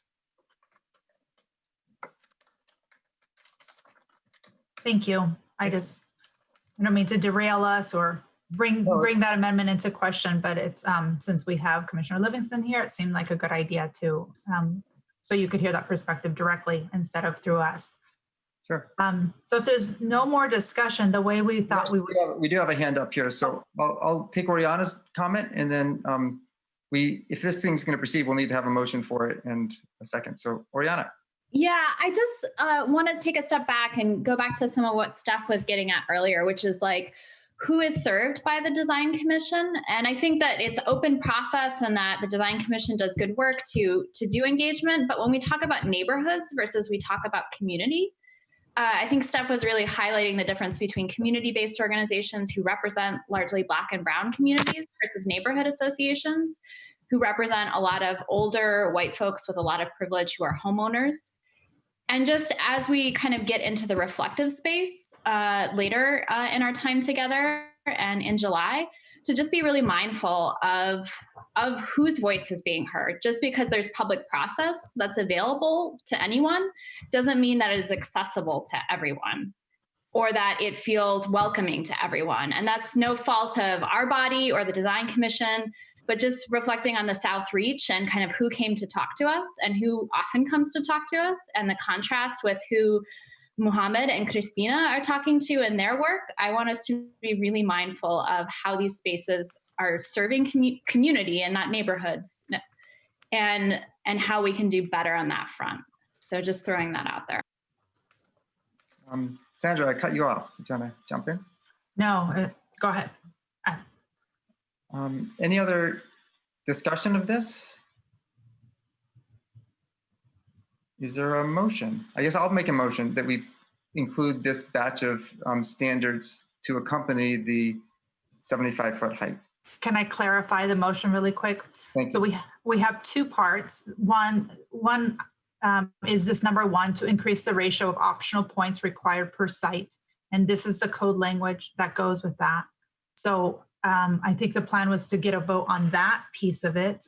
And then this piece about the points, the standards themselves, work on that within the standards document because they're folded in. So okay, so this would be just a vote to double the number of points with the same 20-point cap for a building that's over 55 feet high.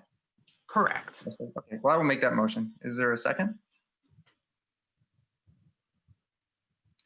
I'll second. Okay, I think I heard Kat there. Any discussion on that? All right, Julie, could you please call a vote? Yes. Bortolazzo? Yes. Hauk? Yes. Larcel? Yes. Magnera? Yes. Routh? Yes. Schultz? Yes. Smith? Yes. Spivak? Yes, that passes. 8 votes. Great, Right, thank we'll you. pick up the others as we go. Thanks, Sandra. Great, thank you. So now we get to the bulk of the conversation, and this is about the design standards themselves. I'm going to linger for a while on this table here. So, and we have all the code language attached. And Phil's going to help us out with this discussion.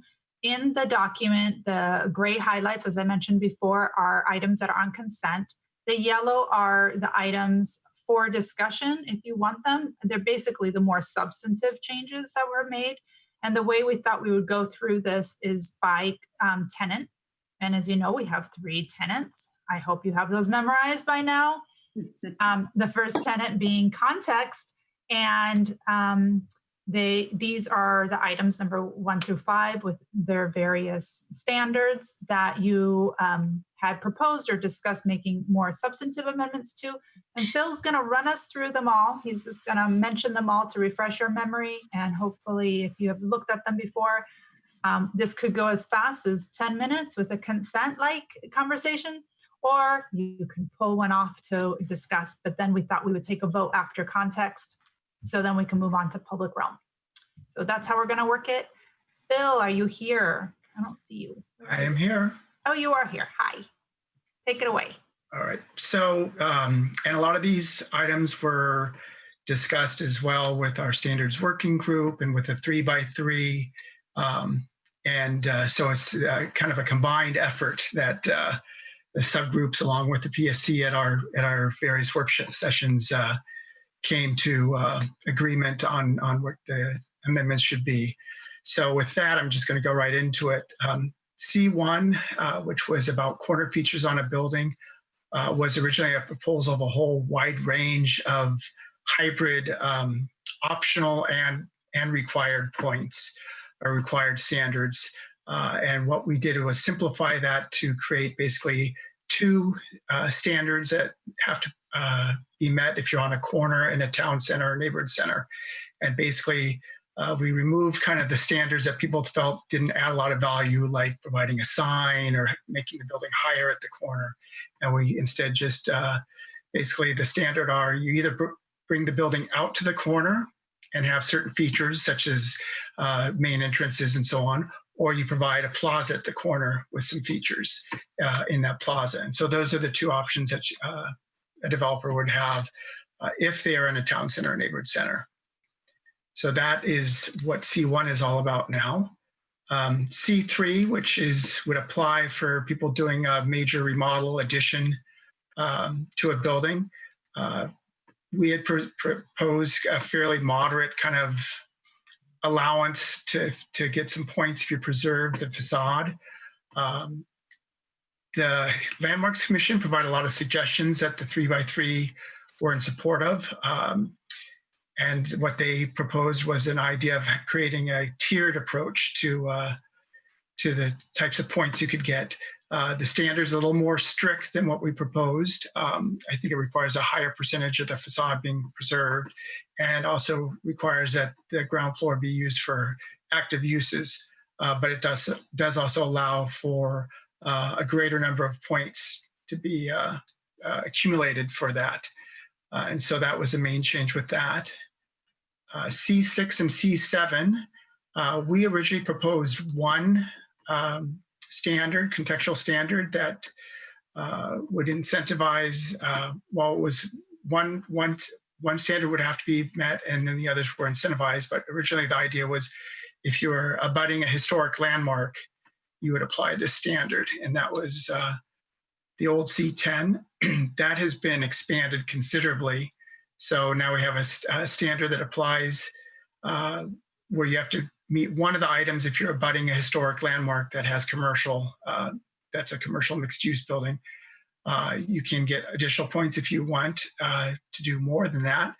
If you're abutting or across the street from a historic resource property, or if you're across the street from a landmark, you can also get points from achieving some of the standards that are on that provision.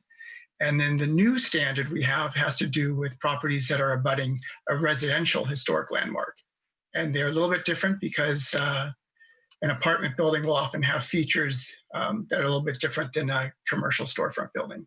So that did get expanded considerably, but allows a lot more flexibility in how a building could potentially relate to a historic resource or a landmark. C8. One question for you on Phil is historic landmark. Can you give the definition of that? Does that include a district, or are we talking just about properties here? When it's a landmark, it's a property. Yeah. If it's a district, if it's next to a contributing building that's also on the HRI, a lot of times when there's a district, the individual buildings are also on the historic resources inventory. So C8, which is number 4 here on the list, is for tree preservation. We actually had quite a bit of conversation at the 3x3 with this, but it went a lot of different ways. But the end result was essentially our original proposal was to grant 1 point for every tree that's preserved over 20 inches in diameter. Originally, we proposed a maximum of 4 points. With the revision, now someone can get a maximum of 6 points on a site. So if they preserve 6 trees over 20 inches in diameter, they could get 6 points out of that standard. The last item reflects 3 new standards that are intended to work with the river plan. And what they are specific standards that apply when you're along the river frontage or along the Willamette Greenway Trail. C14 is a standard to limit long facades along the river. So there's a maximum facade length that can be along the river. Otherwise, you have to break up the facade or split up the buildings. C15 is a provision, and it's also another hybrid one. It requires at least one standard that features building features for the building that faces the river, whether that's a balcony or additional windows or ground floor active use. And then C16 is a requirement for an open space for properties that are abutting the river along the Greenway Trail. So those would have limited application, but they are intended to kind of sync up with the work that's being done with the River Plan South Reach and also with the character statements that the River Plan is working on. So that's it for the context. If people have questions. Sorry, I muted myself for a moment. Any questions on this set? Mike. Yeah, no, not a question. I just point out that we did, as Phil said, went quite a bit back and forth on the tree preservation. And at one point, I had suggested 2 points up to 8 total points. And after a lot of discussion, we went back to 1.6 total. Thank you for that background. Mike, I actually have a question for you on this item. I see the logic of it for urban infill site. It's very hard to preserve trees, and so we should definitely reward people for doing so. If this is a site in a wooded area along the river, let's say, these points would be kind of freebies, it would seem. Yeah, and I'm just wondering whether you have any concern that a project in the river plan area, for example, would not have to do anything else, to meet the requirement. Keep the trees and other things would be up for grabs, just because they get all their 6 points right here. It may not be a concern, but I thought I'd just mention it because it crossed my mind. Well, just off the top of my head, of course, Title 11 kicks in, so that has an impact on the trees. And of course, there's the setback. So I'm not sure. Yeah, I'm not sure I can answer that.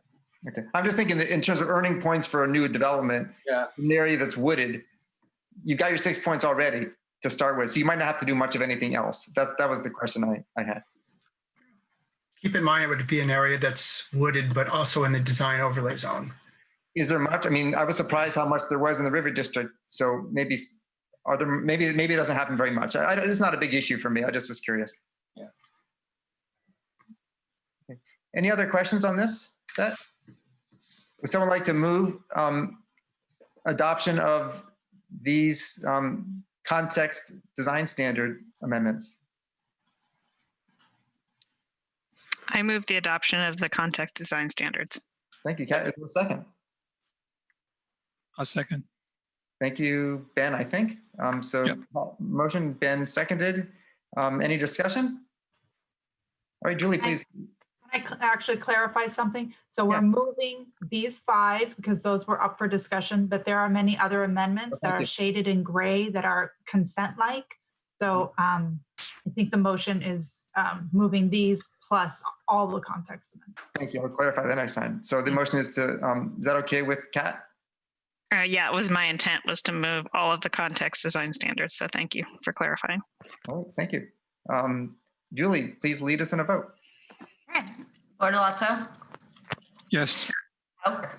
Absolutely. Larcel? Yes. Manera?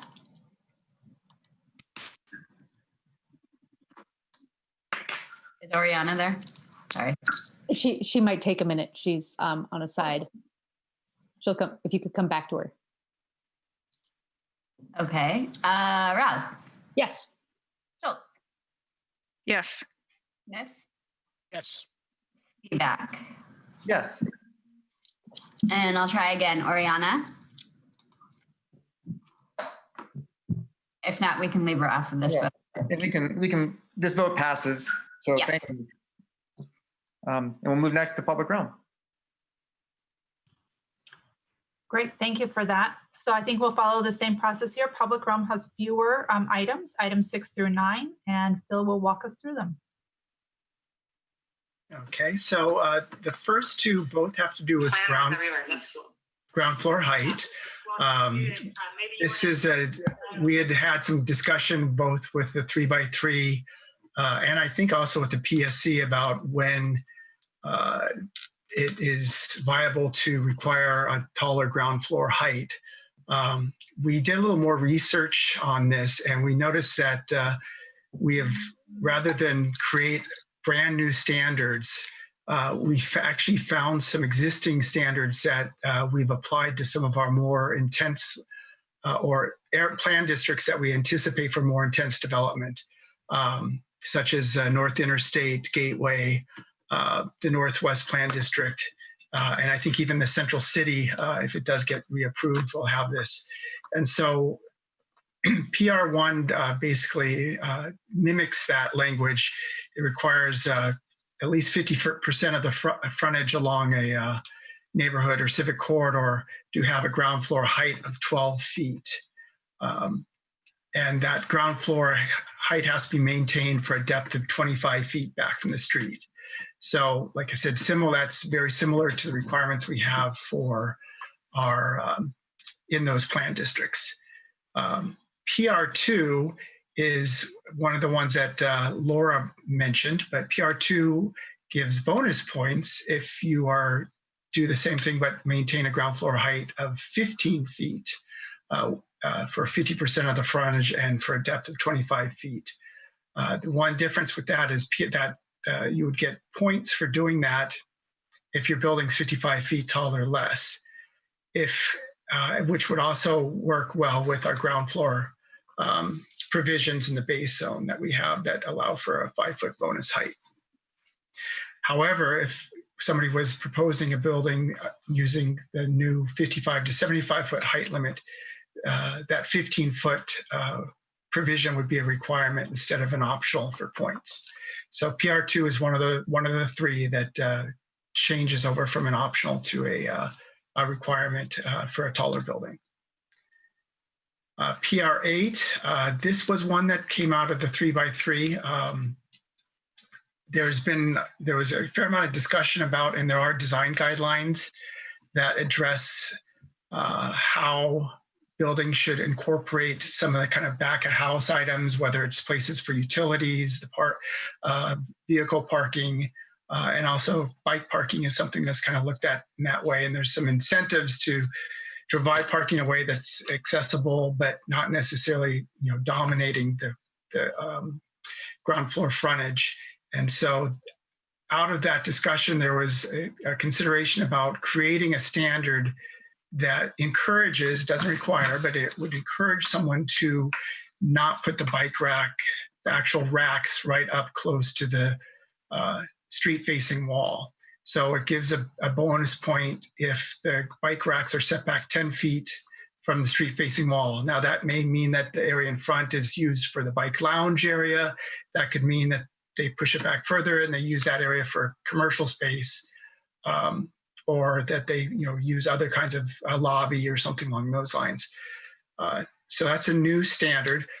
Chris Smith had asked that we check in with PBOT on that, and I did check in with Sarah Figliosi, who worked on the bike parking, and the couple concerns they had, one of which was, I think one of the conversations that came out of the 3x3 was the idea that if bike parking is easily visible from the street through a ground floor window, that it would create, I don't know, this isn't probably a correct way to call this, but like crimes of opportunity. That the idea that if somebody sees nice bikes parked there, that it could encourage somebody to break through and provide and have a theft of the bikes. And in talking to PBOT, their sense was that the places where they are more likely to see bike theft, especially after hours bike theft, are in areas where the bike rooms are not visible, down a ramp, in the parking garage, places that maybe don't have that kind of visibility or access. And the only other thing they were a little bit concerned about was, as the bike rooms get pushed further into the building, is, if there's more doors you have to open and card keys you have to run to get the bike into that bike room. They were a little bit concerned about that. But because this is a optional standard, I think the sense is if somebody was going to go ahead and take advantage and put more active uses in the front of the building anyways, this would be an opportunity for them to get a point for putting that active area by potentially having the bike room in the back. So that's kind of the background for that item. For PR10, the main change with the residential entrance item that came out of the 3x3 This is an optional standard, but one of the things that was added to it that may make it a little bit more difficult for people to get points is this standard can't be used if the ground floor of the residential units have their bedrooms face the street. So that was something that was, once again, kind of that idea of if you're having residential dwelling units, the bedroom is the less active part of the dwelling unit. And there was a desire to encourage that the bedrooms not be placed out at the street. Plus, it probably from a quality and resilience aspect, the livability of the space probably would be better if the bedroom's not fronting right out in the street. So that's the main change with PR10. PR 14 and 15 are both weather protection. I don't know if you recall from a few months ago with our original proposal, we actually had 4 weather protection standards. And so we simplified this, turned it down into 2. PR 14 is a requirement, and that requirement's expanded from applying to just one main entrance to facade to applying to all main entrances. And then PR 15 is a bonus one, so that if you have more than 50% of your frontage, building frontage, if you have weather protection along more than 50% of your weather frontage of your building frontage, you would get points. However, if your building's over 55 feet tall, that optional standard becomes a required standard. So this is the second of the 3 standards that go from optional to being required. And then, as Sandra was mentioning, of course, we have other public realm standards that have gray highlighted provisions. Most of those generally were just us codifying what we had heard from previous PSC work sessions. Thank you. Kat, a question. Yeah, so this is on PR 10. Completely follow the logic of ground floor windows for dwelling units cannot face the street. My question is, what if it's a corner unit? Are you saying that, I mean, it doesn't clarify, I guess, in that case, if you've got 2 street-facing facades, it starts to become a little bit difficult because this is pretty clear where it says cannot versus maybe having a clarification about a corner unit. And by the way, there are actually building code rules that encourage, bedrooms to have light and air and natural light and air. So on a ground floor corner unit, I'm a little bit concerned with this language. Like I said, the intent's fine, just concerned about the language. And this is the main reason why we brought it up. Sandra just scrolled down to the actual section, and you can see we didn't really change much. Originally, I think the idea was that this provision would be one of the bullet points, but to me, it seemed like it was a qualifying piece. Essentially, if you have bedrooms that are facing the street, you just can't use this standard. So if it's a corner lot, you now have 2 frontages that, and I think this actually, well, let me read through this a little bit, because I think this standard, yeah. So if it's this only applies on streets that are not identified as civic and neighborhood corridors. So if you were on a corner lot, if one of the streets was a civic or neighborhood corridor, you wouldn't be able to use this standard anyways. And so it would apply to the side street, and then it would be on the side street where there wouldn't be the ability to have the ground floor windows. Which makes it even more problematic for me, right? Because you're not going to want it on the corridor. You don't want a bedroom there. You're going to want to put it on the street that's not a corridor, right? On a ground floor. So to me, I think it's just a qualifier unless it's a corner unit, or it can face one street if it's a corner unit. It's a pretty easy fix, I think, Phil. But well, I'm wondering if now that I'm reading through this, I don't know that the 3x3. If we had a discussion about in which situations this would apply, because my sense is if this is only applying on streets that are not civic or neighborhood corridors, then it is applying on a street that is a local street that is going to likely have less traffic. be potentially more residential in character, or at least the surroundings. And so I'm actually stepping back a little bit on whether that qualifier makes sense for this standard. Well, I think if I remember, and Julie's actually, or she could probably speak for herself, but I think her comment was, you know, it's not ideal to have bedrooms. So if you have a unit that is only faces one street, it's not ideal to have the bedroom then against that window for the safety of the inhabitant of that bedroom at night and all kinds of things. It's much better to have a living space there. That all being said, again, if it's a corner unit, we're kind of in a different situation. Yeah, the thing I remember from the discussion was it seemed like they were bringing up streets like MLK and Division, and streets that would actually be a civic or neighborhood corridor. So this wouldn't be a provision that you'd even apply in that case, except on the side street, you know, Southeast 35th or something. Well, perhaps we could invite, since Julie has joined us, her to speak for herself, because I'm pretty sure she was pretty clear that it was all bedroom units, but I will let her speak for herself. Kat, thanks for bringing this up. No, we didn't have this conversation about primary streets versus secondary streets. And I appreciate your point that there is definitely a hierarchy, and corners are very important, especially for larger units. We didn't have that conversation. No, I guess my question for you, Julie, would be if it's not a corner unit and you just have a single unit facing one of the streets that are not a corridor, would you be, again, I don't want to put words in your mouth, but it seems that your concern would apply in that case. But now a corner unit, it seems like, yeah, you got to take advantage of the fact it's a corner. But Right.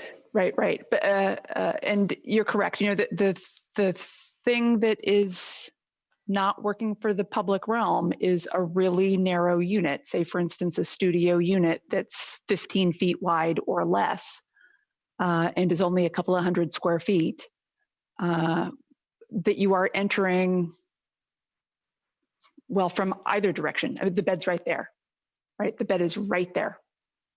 And it's not a public space that is active, that is enhancing the public realm.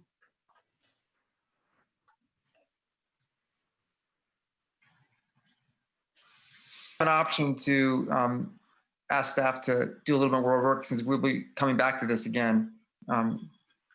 So maybe when we get to voting on this, we can decide whether we want to request that. But in the meantime, I'm going to ask. Well, I think the easy fix here, I guess, is, unless I'm wrong, is unless it's a corner unit qualifier. And then you can move on. I mean, sorry to interrupt you, Eli, there, but I mean, I'm kind of thinking we can move on from this and just say unless it's a corner unit. And just so the rest of us are following, because I have to admit I'm not fully, where would that qualifier go right before this sentence that says the entrance must be set back? Is it like, unless it's a corner unit, or am I missing the mark here? Well, it's I guess, in the ground floor windows of bedrooms for dwelling unit cannot face the street unless it's a corner unit. Okay, within this sentence. Yeah. How does that work, Phil? I think it works fine. I guess like Julie was saying, I think when we were chatting about this, we were sort of putting this standard on, you know, examples of development that had taken place on busier streets. And so that's why I'm kind of even taking a step back, that if it's not on a busier street, and the one, you know, is it okay if the bedroom is fronting on that side street as part of that unit? You know, the main thing with the unit is that you're having this, the main provision of the bullet points is that you are. No, I'm in a meeting. Don't come up and be quiet if they want to. The main thing is, you know, and the bullet points are to have, you know, this sort of semi-private space between the residential unit and the street, you know, in terms of a a little plaza or a raised entry and things like that, or landscaping. But the idea, I guess the question I have for the PSC members is there as big of a concern about the dwelling unit having a bedroom face a side street as there would be if it was facing a main street? Because my sense is, if there is, then I think Kat's simple fix would work. If there isn't that concern about a bedroom facing the side street, my thought is that whole yellowed out section could be struck out. I'm instinctively, I'm liking Kat's amendment, but I'm kind of, I think with you, Phil, that I thought that the residential entrance requirement was most important on the main street. And that's where we'd want this, and it's sort of almost flipped. Like this is focusing in on the entrances to the building off the side street. And really the public realm is the main street. So that's where you want to have the limitation on bedrooms. Well, on this, and Laura could chime in too, because she was involved, I think, with Shem on helping to craft this. But I think the idea was this was originally looked at as a way to create a softening on those side streets where we give a bonus or give some points for people to create sort of walk-up private dwelling unit entries, which is not necessarily something we want to encourage along the main street. At the main street, we may want to, we want to have the commercial space, we want to have the lobby entrance, we want to have the more active piece. And it's more when you go around the corner and you're up to the, you go down the side street where we thought it would be beneficial to have these sort of little walk-up semi-private spaces that probably have a better relationship with the other residential development on that side street. Yeah, I think that's right. Without wanting to be heavy-handed and prohibit residential units on the ground floors where the streets are a little bit busy and sort of not very comfortable for residents on those busy streets to have their unit right up against some of our busiest and widest streets. We thought the best thing to do was to encourage this provision on the streets that are not the busiest streets. So that was kind of our way of incentivizing something good without prohibiting the thing that we really didn't want to see. Okay. Any more discussion on this item? I'm suspecting Chris has his hand up to talk about another one, it sounds like. So Chris. So this would be relative to PR8. So I know that the idea of bike rooms exposed through windows is a controversial one. I tend to like it as it helps normalize cycling and remind people that it's an option. And we have in the past, I think, made allowances in the zoning code for most multifamily situations where more of the ground floor exterior can be exposed that way. So I feel like that's well represented in policy. This provision kind of creates an incentive for the other point of view. And I'm okay with it because I think it creates kind of a dynamic tension between the two approaches, and it gives you room to play with that. So I'm quite comfortable with it. Thanks. Okay, any other discussion on this batch? All right, then I will take a motion, potentially with Kat's suggested language with regard to the windows. Well, I guess I would be quite happy to move all of the items in public realm for approval, not just the highlighted ones, with the change to PR10 to the language regarding ground, the sentence that says, and ground floor windows of bedrooms for dwelling units cannot face the street, and then adding, except for corner units. Okay, is there a second? Second. Thank you, Chris. Any discussion? Okay, the motion to pass package public realm with one amendment is up for a vote. Julie? Okay, Bortolazzo? Yes. Hauk? Yes. Larcel? Yes. Manera? Yes. Routh? Yes. Schultz, Yes. Smith, Yes. Spivak. Yes. Motion passes. Great. That takes us to our last three. Thank you again for that discussion. So quality and resilience is our last tenet. There are 3 items. Item is listed right there, number 10 through 12. And Phil, can you explain these to us, please? All righty. And just since we are voting on the whole piece, there are 23 quality and resilience items overall. We've kind of been neglecting to mention how many standards there are within each of these. But of these 3 that we opened up for discussion, the main reason we brought up QR14, the changes we made to the standard were mostly just to clarify the enhanced window requirements that we were providing. In QR14, basically you get 2 points for providing a greater amount of ground floor windows. This is the 3rd item of the 3 where that optional standard becomes a required standard if your building is over 55 feet tall. So the main change for QR14 is that switch, so that if it's a taller building, this becomes one of the required standards. For QR15, we made some a little bit more nuanced distinction between our ground floor requirements and the rest of the building. Originally, QR15, the exterior finished materials, the requirement was that 80% of the exterior materials would have to be from the list on our table, 420-3. We did change that so that the 80% still applies to the whole building. But for street-facing facades of the ground floor, that percentage goes up to 90%. And then the other main change on that is the allowance for materials that are not listed on table 420-3. We originally had allowed up to, we had allowed, for the ones that were allowed, we allowed originally 3 per facade, and that got changed by the 3x3 to 3 materials per building. And we qualified in the table what we meant by materials.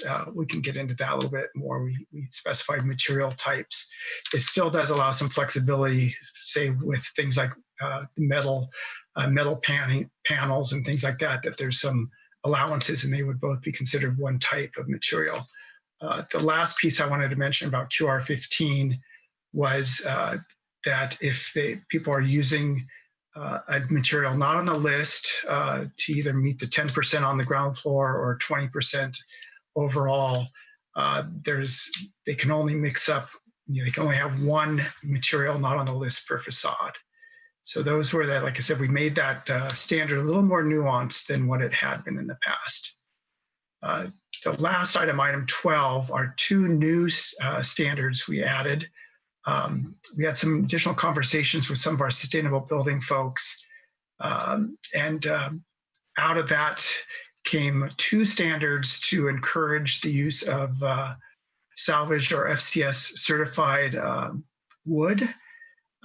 And also a point that would be given for people who are interested in, if they're going to use concrete, especially on the ground floor, which is where our materials are allowed to have concrete as an exterior material, that concrete be a low carbon concrete. And each of those are worth 1 point. Those are brand new. They would be also incorporated with the materials table that we have. And lastly, the low carbon concrete, I just want to mention, that is a kind of a ongoing provision. The city of Portland is currently looking at creating some standards, and they're going to have basically some standards for what's called the global warming potential, or GWP. And so the idea is you would get a point if your concrete is within, under the threshold there for the GWP. Thank you. Are there questions or discussion on these items?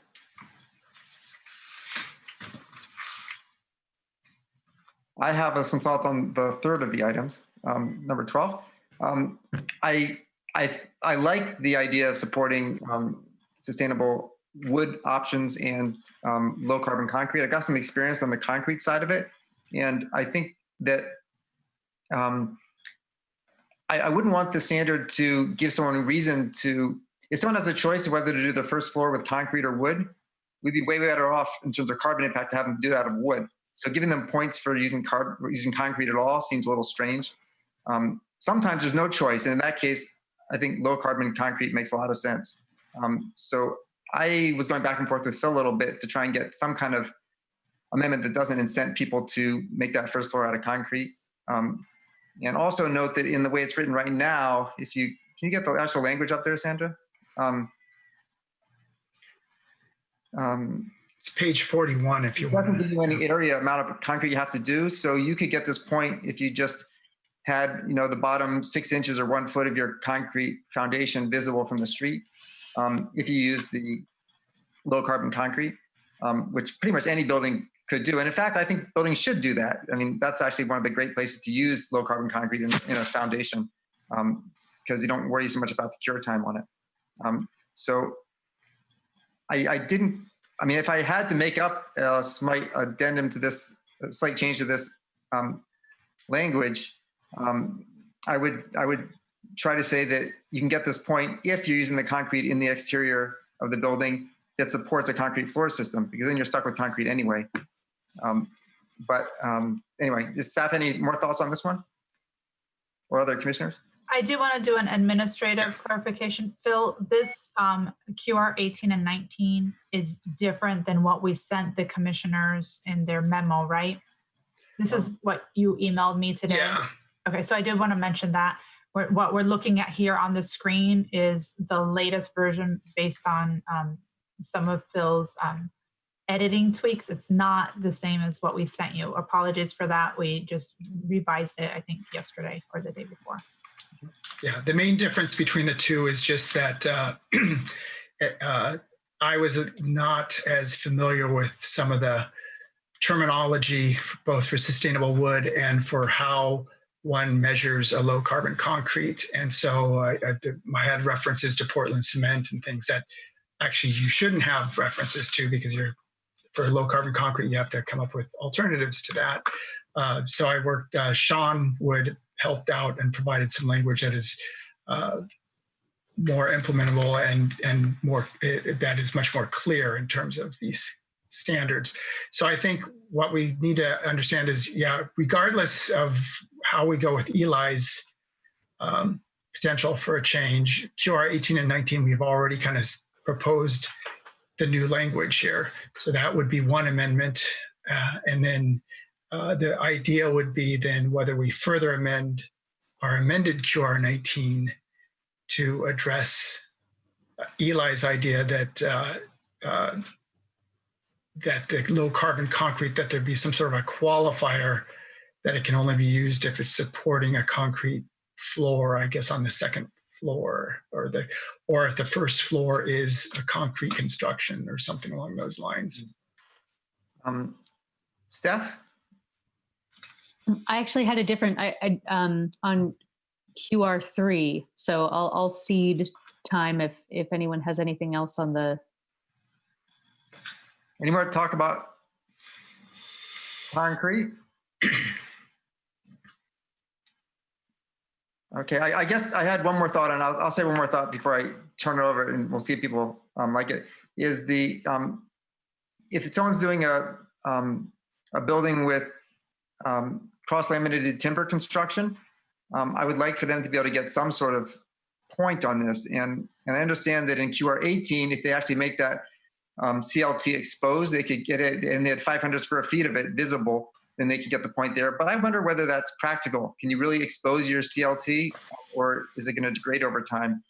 If it's not possible to get it in QR 18, then I would want to have an option for QR 19 where you could get a point for CLT, where you avoid concrete altogether. So does anyone have experience? I see, Ben, are you talking about this topic? Oh, not necessarily the CLT, although there may be some ways to treat it with anything that protects it from the weather. I would venture that there may be some applications where that's possible.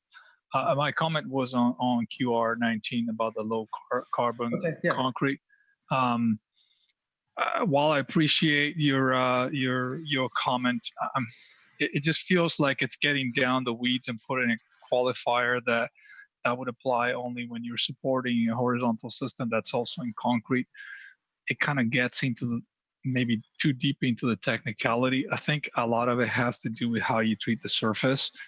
And quite frankly, that applies to any material.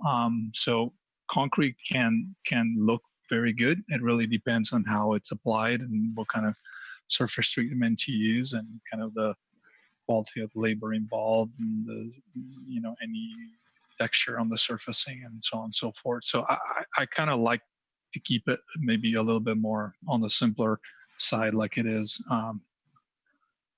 as proposed. So that would be my thought. One of the things I just wanted to mention, because we actually had quite a few conversations internally with our sustainable partners at BPS, and the piece we kept going back to was this idea that the design overlay should probably be focused on the shell of the building. So kind of the exterior area. And I think we brought this up with the 3x3, I can't remember, but that when we start diving into the structural and the systems part of the building, it starts getting a little too technical and kind of takes us away from the idea of design and something that's a little more visible. So that's why we actually had quite a few conversations about CLT and whether there was a way to provide a benefit for that. But because CLT is generally used as a structural alternative, it may be visible inside the building, but it might not be visible from the public realm. And so we didn't necessarily want to start going in that direction. Thanks. And I will echo that the real low carbon opportunities for concrete are not in the walls of the building. It's in the foundation and the slab underground. That's where you have lots of chances to decrease the carbon impact associated with the concrete. So let's move on to something new. Maybe we'll come back to this, maybe not. Steph. Great, thank you. So QR3, the pedestrian connection to a major public trail, because it looks like there's been a difference, and it's gone through a couple of evolutions. So I just love if you would refresh my memory. I think it was at one point required, it moved to optional. Is that correct? Let me bring it. I think it's up, Phil. There it is. Okay, I was bringing up my own version too. So yeah, it was originally required, but then there was this question about, I think it might have been the standards working group, even before the 3x3, this concern about having something that was a pedestrian path, but that you couldn't gain entry to the site from it. And so I think that this was sort of a balancing act. It was essentially the idea that instead of making it a requirement, we'll provide, somebody can provide it and get a point, but they basically have to then commit that, similar to a main entrance, they would have to keep that unlocked during the business hours. So it was kind of this idea that rather than getting rid of it, because I think even some folks were considering maybe getting rid of it, but then the idea was, well, let's make it optional that you get a point for it, but you have to make sure that people can access the site from the trail then. I'll just say thank you for that, Phil. Let's say as the former executive director of Oregon Walks, it makes me very sad that it's not required. So just that, and my question, is 1 point enough to incentivize that? And I ask that because, we are looking at climate action, like for our climate action goals, our biggest issue related to meeting those climate action goals is transportation, advantaging at every possible opportunity, active transportation, including pedestrian access, I think is is critical to ensuring that we have full choice. And so hence my question. I think what I recall from the discussions we had, it might have been with the 3x3, that the idea was if somebody is going to do it anyways, it's a fairly easy point. The one thing I think that also came up with the idea about whether it should be required or not was you may have situations, especially along the river, where there's situations where because of topography and other things, it may just not be feasible to provide a connection from the river trail to your site or to your open space or something without, running a lot of stairs or having to create some sort of a ramp. And so in those cases, it just may not be something that's feasible to do. And so I think that was some of the discussion we looked at it as well as a point's not a lot, but it's also, I think if it's a fairly easy thing to do, if somebody's willing to do it. Thank you. Any other discussion on this batch? All right, I will say I've thought about it a few minutes, and I think I will drop my suggestion unless someone else wants to bring it up for the concrete one. I think that I will note that it is very easy to game it as written currently to get your 1 point, but the way to game it is to pour a low carbon foundation and let someone see a little bit from the public realm. And that's really the right thing to do anyway for decreasing the carbon impact. Would anyone like to make a motion to adopt this patch or any amendments? Steph, I'll make a motion. Okay, thank you, Steph. Is there a second? I can second. Thanks, Kat. Any discussion? So this is for the quality and resilience batch, those shown on our screen and all the shaded ones that are consent only. Julie, can you give us a vote? Yes. Bortolazzo. Yes. Hauk. Yes. Larcel. Yes. Anera. Yes. Routh. Yes. Schultz. Yes. Smith. Yes. Yes. Did I get my name? Okay, thank you all for that. We are moving right along. Our last part of the design standard. Sorry, you sound so surprised. Well, we've been in these conversations quite a bit. So very much appreciate everybody's thinking on this. So the last part of attachment B is the exterior finish materials. We just talked about when this table is invoked, basically is a building can have up to 3 exterior finish materials. And this is another one where this is the amendment, right? Yeah, this is the amendment. And this piece about wood, we are swapping out to look like this. So we can talk about this in just a second when Phil gives you an overview of that, but we need to swap this piece out because we've rewritten it to make it more clear. And we're hoping that you'll pass this version instead of the one that we sent you via email. So Phil, can you explain when the exterior finish material is invoked and what you are proposing for an amendment to this? Because I don't think this came from the commission. I believe this came from staff discussions with BDS about implementation. Correct. So some of the changes on table 420-3 came out of the 3x3 discussion or from PSC members. As an example, I think under the metal panel, the idea that if the cladding's made of zinc or copper, it doesn't need a factory applied color was something that Ben had proposed, and we had added it into the table. But the main thing here that we wanted to discuss about this table was that we created a little bit more nuanced distinction in how you look at the material types. Previously, we just had a material was considered wood, a material was considered metal, a material was considered, fiber cement. And we basically, if you use any kind of differences in patterns and things like that, that would still just be one material. There was a concern that even within, say, one material like metal wall cladding, that the end result is what a lot of folks would consider an overly busy building, because they're using vertical large format panels, and they're using ribbed panels, and they're using panels that have a horizontal rib and so on.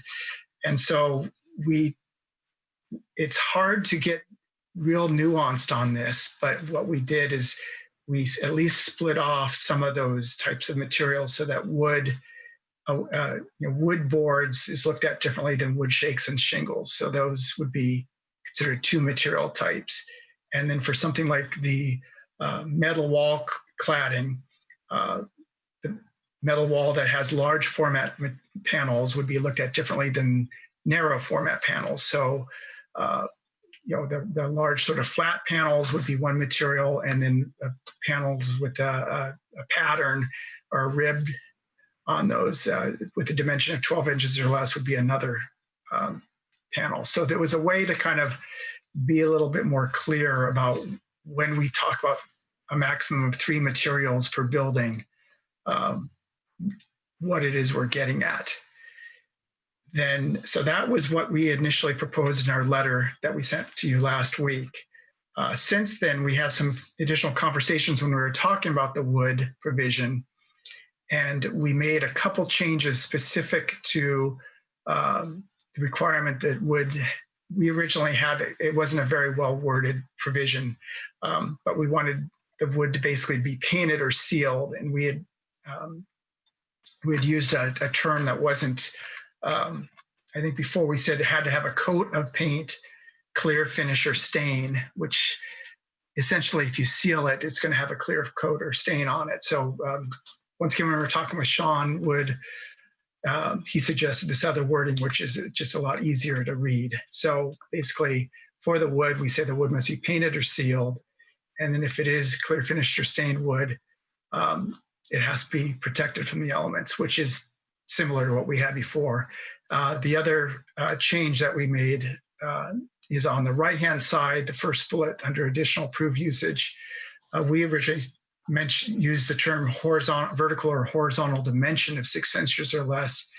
And we were in talking with Sean, the idea was that you could just say that the boards have a width of 6 inches or less, and that is clear. So those are the changes we are proposing to this table on top of what we sent on the letter. And I open that up for any questions. Thank you. Kat. I think we had discussed this before about concrete. So I'm curious how we ended up where we did. There's some pretty amazing all concrete buildings in this world.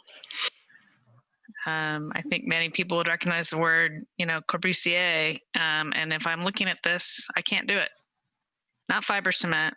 I'm talking about all concrete. Because I can't get past the second floor with the concrete. So I guess I'm just like to have that a little bit more understanding of how we ended up where we're at with, we can have the ground floor to be concrete, but nothing more than that. I think Le Corbusier would have gone through design review. But I'll let Phil respond for real. Yeah, my recollection on this was there was some throwing around of terms like architectural concrete, which I wasn't exactly sure. I mean, how we would determine that, or how one would put that into a standard is, I don't know if there's a different. There's an industry standard way to specify architectural concrete, yes. And I can help you guys with that if that's information you need. Thanks for the offer there. Okay. Because I guess the question is that something that works for if a 4 or 5 story building uses that? I know, because I know there was that conversation, which we didn't actually come up with anything as an alternative. There was also the conversation about whether sidewalls along property lines could have concrete above the first floor, or whether there should be other forms of exterior application or siding placed on them. And we didn't necessarily address that. So those are the two I kind of remember on that. I think the problem we had was we weren't sure what that term would be, or if there's a, like you said, an industry standard way that would work that provides a material of interest. There is a way to clarify it. I can get you the info. And I guess I'm still a proponent of allowing that flexibility. I mean, it's an expensive building, by the way, guys. This isn't, you're not going to get, we're not talking foundations, that go up 5 stories. To do it all 5-story building out of concrete, it's not going to be cheap. So I guess I'll volunteer that it's not going to. It also will have a really big carbon footprint compared to anything else you could build those 2nd through 5th floors out of. Unless they go low carbon concrete. Low carbon concrete is a lot higher for carbon footprint. Anyway, fair enough. Anyway, I get the aesthetic side of it. Dan. Yeah, I second Kat's concern, and I think maybe on this other thing, I think there's also some life cycle cost and durability that you can, so that should be factored into the conversation. Another comment I wanted to make, and I guess I should have made it earlier, but as I stand back, I'm looking at it. It's in regards to wood. The requirement, and particularly the requirement to have a coat of paint, clear, finish, or stain. There are certain types of wood like cedar that does not require any of these, and it weathers, and once it weathers, it actually lasts probably a lot longer than a lot of other composite or artificially made, man-made materials. So I kind of struggle a little bit with that requirement, and also the requirements that it has to be kind of set back and protected. And again, it kind of feels like as we look at it and we stand back to all these requirements, that they start adding up and kind of feel a little fussy and start to perhaps overly limit the flexibility that you can have in a design. I would see no issue with cedar that's exposed to the elements. I mean, you see it, in a lot of other locations, especially in places like the coast, for instance, where the weather is actually pretty harsh and it's a very durable material. So, kind of struggling with it a little bit as we step back and look at the whole package. Thank you. Other comments? Well, I think I'd like Laura to kind of maybe comment on that a little bit. I think a lot of this fussiness came out of some of our walking tours that we took, especially up Vancouver Williams. We saw some poor application of wood in situations where water or other things channeled off windows and created discoloration to the wood pretty quickly. I mean, we were looking at developments that were a year or two old that looked like the siding needed to get replaced or painted or something.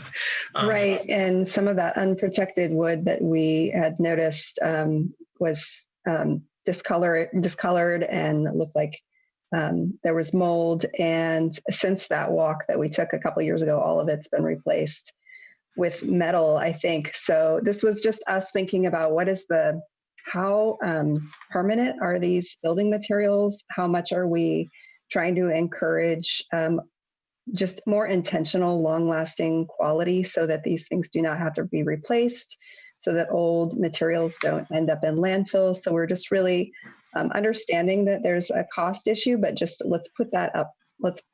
Let's put the decisions up front so that we have buildings that are more resilient to weathering. I think some of the cedar, your point about cedar, I think we all recognize that we're going to miss something that maybe could be used and it would probably be okay. And that's why this is not a 100% requirement. That's why this is an 80% requirement. So you could certainly use anything that's not on this list you could definitely make a case for, and you can use that on 20% of your entire building facade. But I think we were just really trying to recognize that in order for these buildings to last and to just discourage what goes into a landfill, that we wanted to kind of get it right the first time with at least 80%. And if I can invite Julie Livingston, Julie, if you're still there, I mean, what we've been trying to do is keep the design standards on par with what would be required during design review also, so that there's more of a balance there and the outcomes are the same. Julie, do you have any perspective to lend? Well, lists are so hard to manage, aren't they? Lists are tough. I certainly agree with Kat that architectural concrete should be considered in understanding the environmental impact of that. It is still a design solution that, if it can be accomplished within standards, would change the world. That would be a really great outcome. And I think the conversation around percentages and the number of materials is still relevant within this, and I really know that Laura and others have struggled with this because the standards are trying to achieve much of what the guidelines are trying to achieve, and we struggled with it within that conversation as well. So even harder here because it is largely a subjective view of beauty and aesthetics. I don't have a solution. And one last, if we could impose on you for one last question, what about wood? When wood is being proposed through design review and it's exposed, does a design commission require for it to be painted or sealed? Is that on par with what you do, or like Ben is making the case that cedar doesn't necessarily have to be sealed? Great question. Thanks for asking.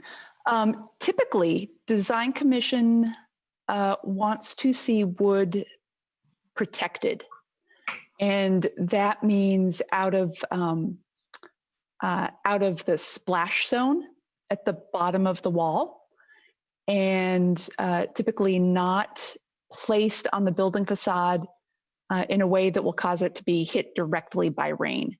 So a canopy is great. Protected near the building entrance is great.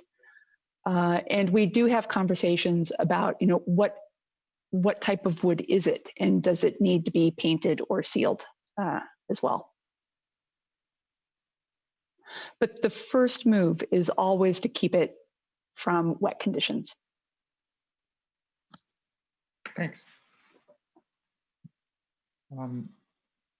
Okay, well, are there any other comments or amendments on this? We can get a proposal if someone would like. Don't be shy. I'm happy to make a motion to approve the exterior finished material list as proposed, with the exception that to the concrete section. And I would say that precast concrete needs to be considered, and architectural concrete needs to be added for consideration or on the list. And again, I'm happy to work with staff to help make it clear how to get that. But that's not part of the motion. I mean, that's part of the motion, but I mean, I'm getting at, you're not voting on Kat providing information. Right, I got it. Second. Oh, you got a second from Mike? Okay. Any discussion? Okay, so the motion I'm hearing, this been seconded, is to support this package with the additional option of architectural concrete that Kat will help define, so we don't actually have the exact language here. Is that a good summary, Kat? Yeah, and precast. Okay. But precast and architectural, yes. Okay. All right, let's take a vote, Julie. Okay, sorry, give me 1 second. Bortolazzo. Yes. Hauk. Yes. Larcel. Yes. Magnera, Yes. Routh, Yes. Schultz, Yes. Smith, Yes. Spivak. Yes, motion passes unanimously. Thank you. Thank you. Can I ask a point of clarification? Is it okay if we work with Commissioner Schultz and drop that language on our way to City Council? Or are you all expecting it to come back on July 14th? That would be our last item. I'm comfortable with it heading to City Council with this. Any other Thumbs for up. that? I get a thumbs up from Kat, so you can hear from now to City Council to get that worked out. We'll do it next week, but thank you. Yeah, it'll be great. Thank you very, very, that's great. That takes us to the end of your amendment list. So congrats, applause to everyone. Everyone, thank you for your time here on the 3x3 on the standards working group. It's been a lot of conversations and thought from all of you. So thank you for that. I'm going to stop sharing my screen because I think we are done with our handouts. So we have 25 minutes left, is what I see, and we need about 10 minutes for next steps. And we talked about possibly doing a go round. So shall we try doing that, or do you want to hold off until next meeting? I'll let people sort of, anyone want to weigh in with how they're feeling right now? And I think what we discussed, Eli, also is that this is the beginnings of your letter to City Council. We've had several discussions about the moment we're in and the moment we'll probably continue to be in, not just with COVID, but a push for racial justice and equity. And how does DOZA, when it gets to City Council, arrive in that moment and make the best use of the time of City Council members and the community who are engaged in many other things. So just that time of reflection, I think when we were thinking about it internally, we were thinking of taking a moment of reflection on, okay, so we've been in the weeds. What are the high level proposals? What were the goals of DOZA? Do those high level proposals meet those goals? How are they advancing opportunity for people to engage in the city process? Like the folks that we're hearing from in West Portland Town Center, where they're looking at their zoning, they're keeping the D overlay. How are they going to engage in the design process? How are we addressing affordability? That's a big one also, a conversation to have.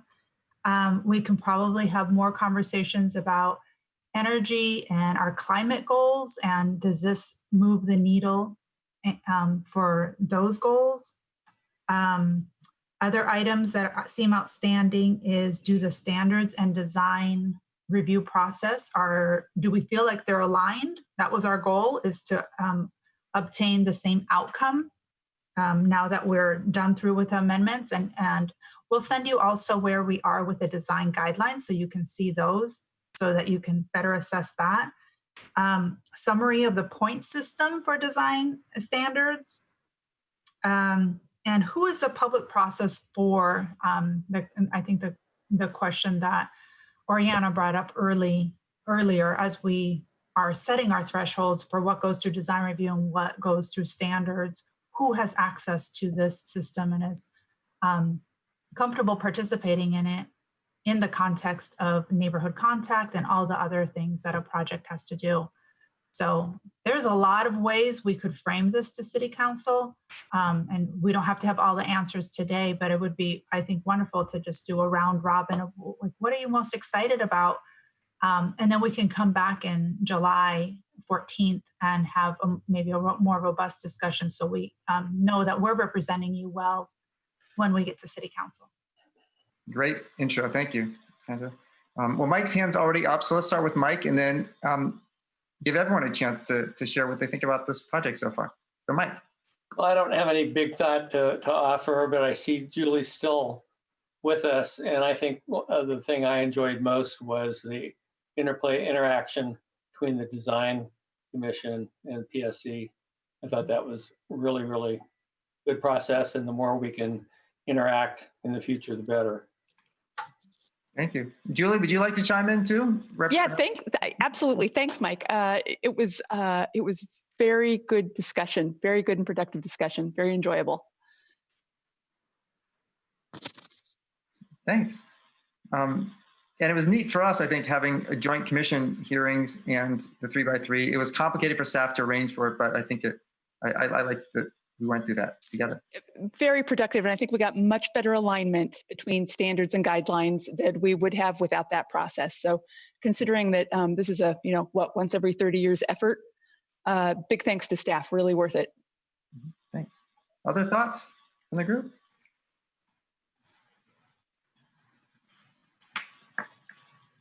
Oriana?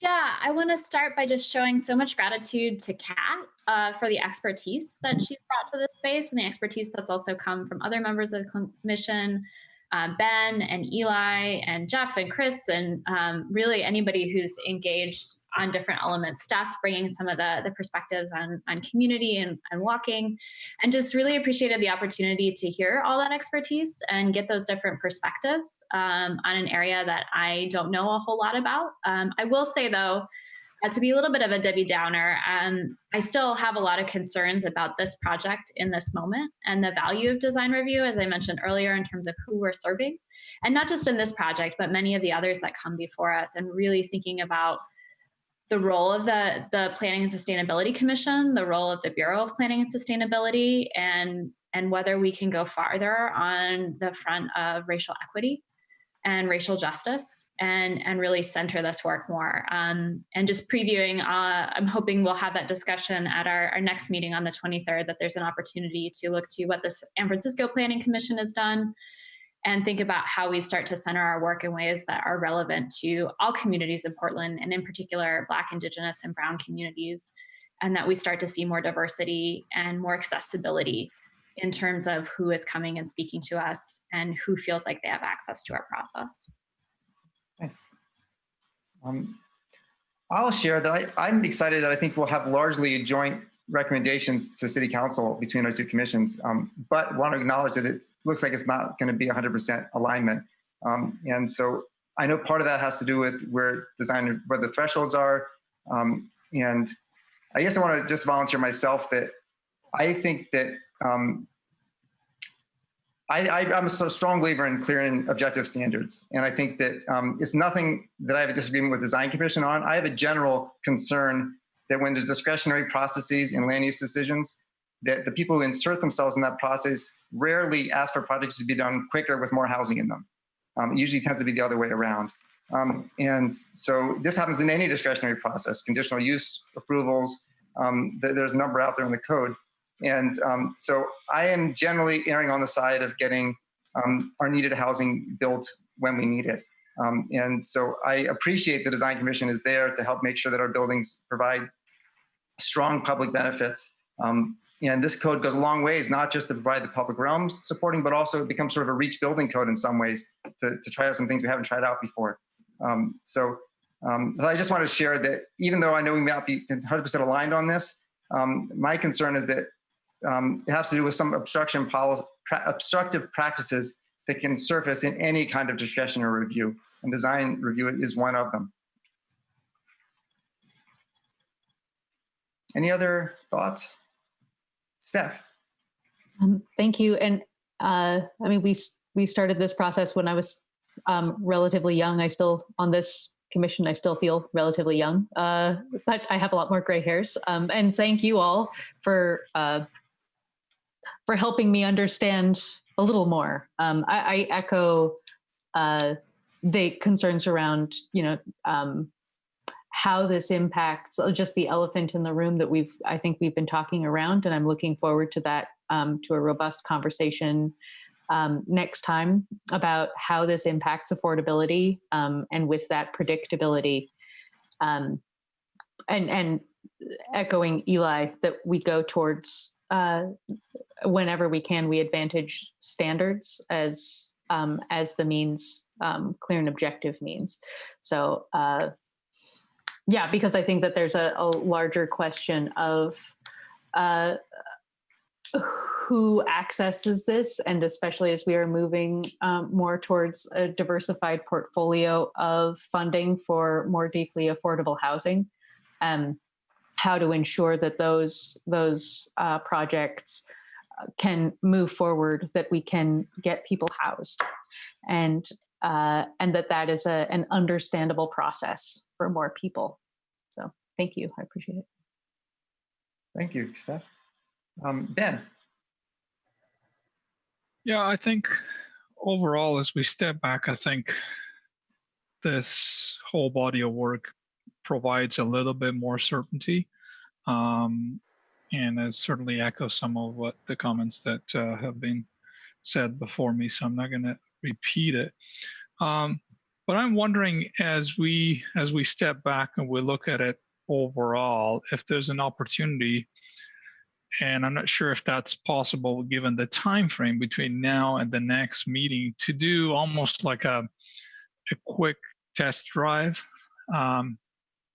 Sounds like we still have consultants on board that could help, maybe DECA or others, and just look at it from the point of, I don't know, run a couple of prototypical projects and see, run it through all the standards and the guidelines that we have, and see whether the goal has been reached of, providing perhaps a more clear and objective path where you don't necessarily always have to go into discretionary process unless you meet certain requirements.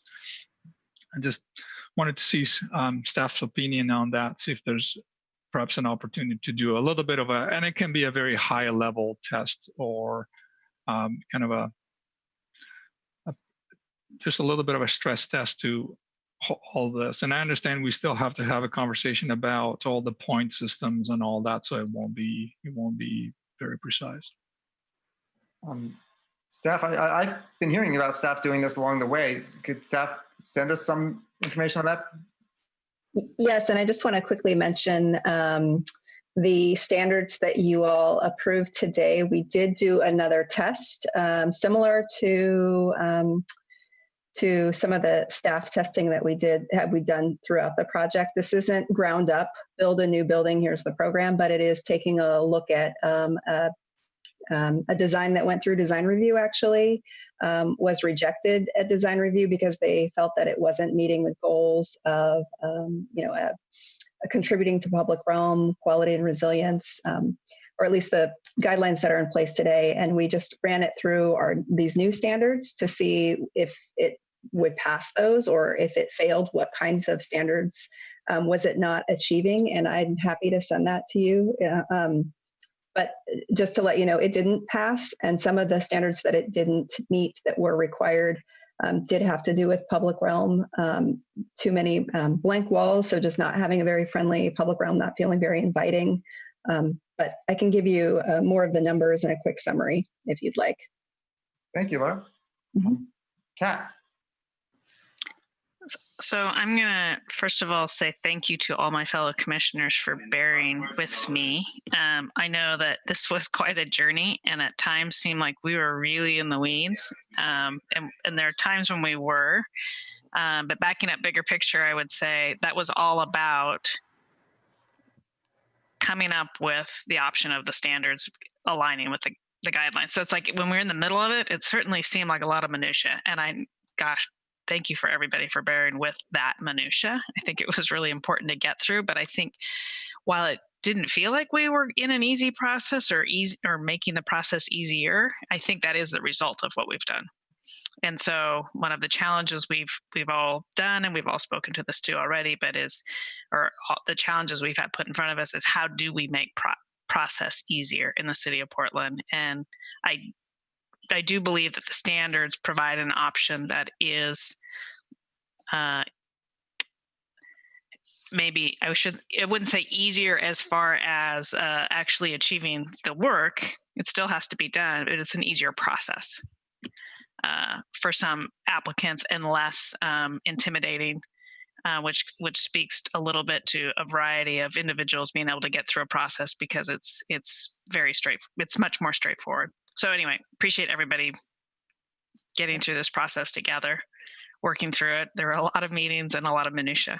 So that's it. Thank you. Thanks. Any additional thoughts? Okay, well, we will have a second chance at this, if you like, on our July 14th meeting. So I will continue this meeting to July 14th, where we'll have further discussions for a draft letter. Maybe staff can start putting some bullet points ahead of that meeting that you've heard already, and to vote on this topic. And Sandra, do you have some next steps in addition to that, or not? Nope, that's it. Just continuing it to July 14th. So that's a month out, and we moved it from July 23rd, partially because now you have a hearing on June 23rd. I mean, partially because you have a hearing on June 23rd for the South Reach and a new hearing for that. So we have a month. If you have any thoughts of things that you are reflecting upon that you think should be in the letter, that you think could, that you want to communicate to City Council, please let us know, and we will start adding that and have a conversation on the 14th. We have, let me see, an hour and a half on that calendar. Maybe we don't need that much, but we'll see how it goes. Thank you. We also have on the calendar, I think, Michelle Krim, that meeting. Yeah, we have climate and sustainability, and then Vision Zero is giving an update on that day also. We might get some more time for that. Well, our next meeting, though, is going to be the E-Zone Map Correction Project and wrapping up the River Plan project. So until then, thank you, everybody, and we're adjourned. Thank you.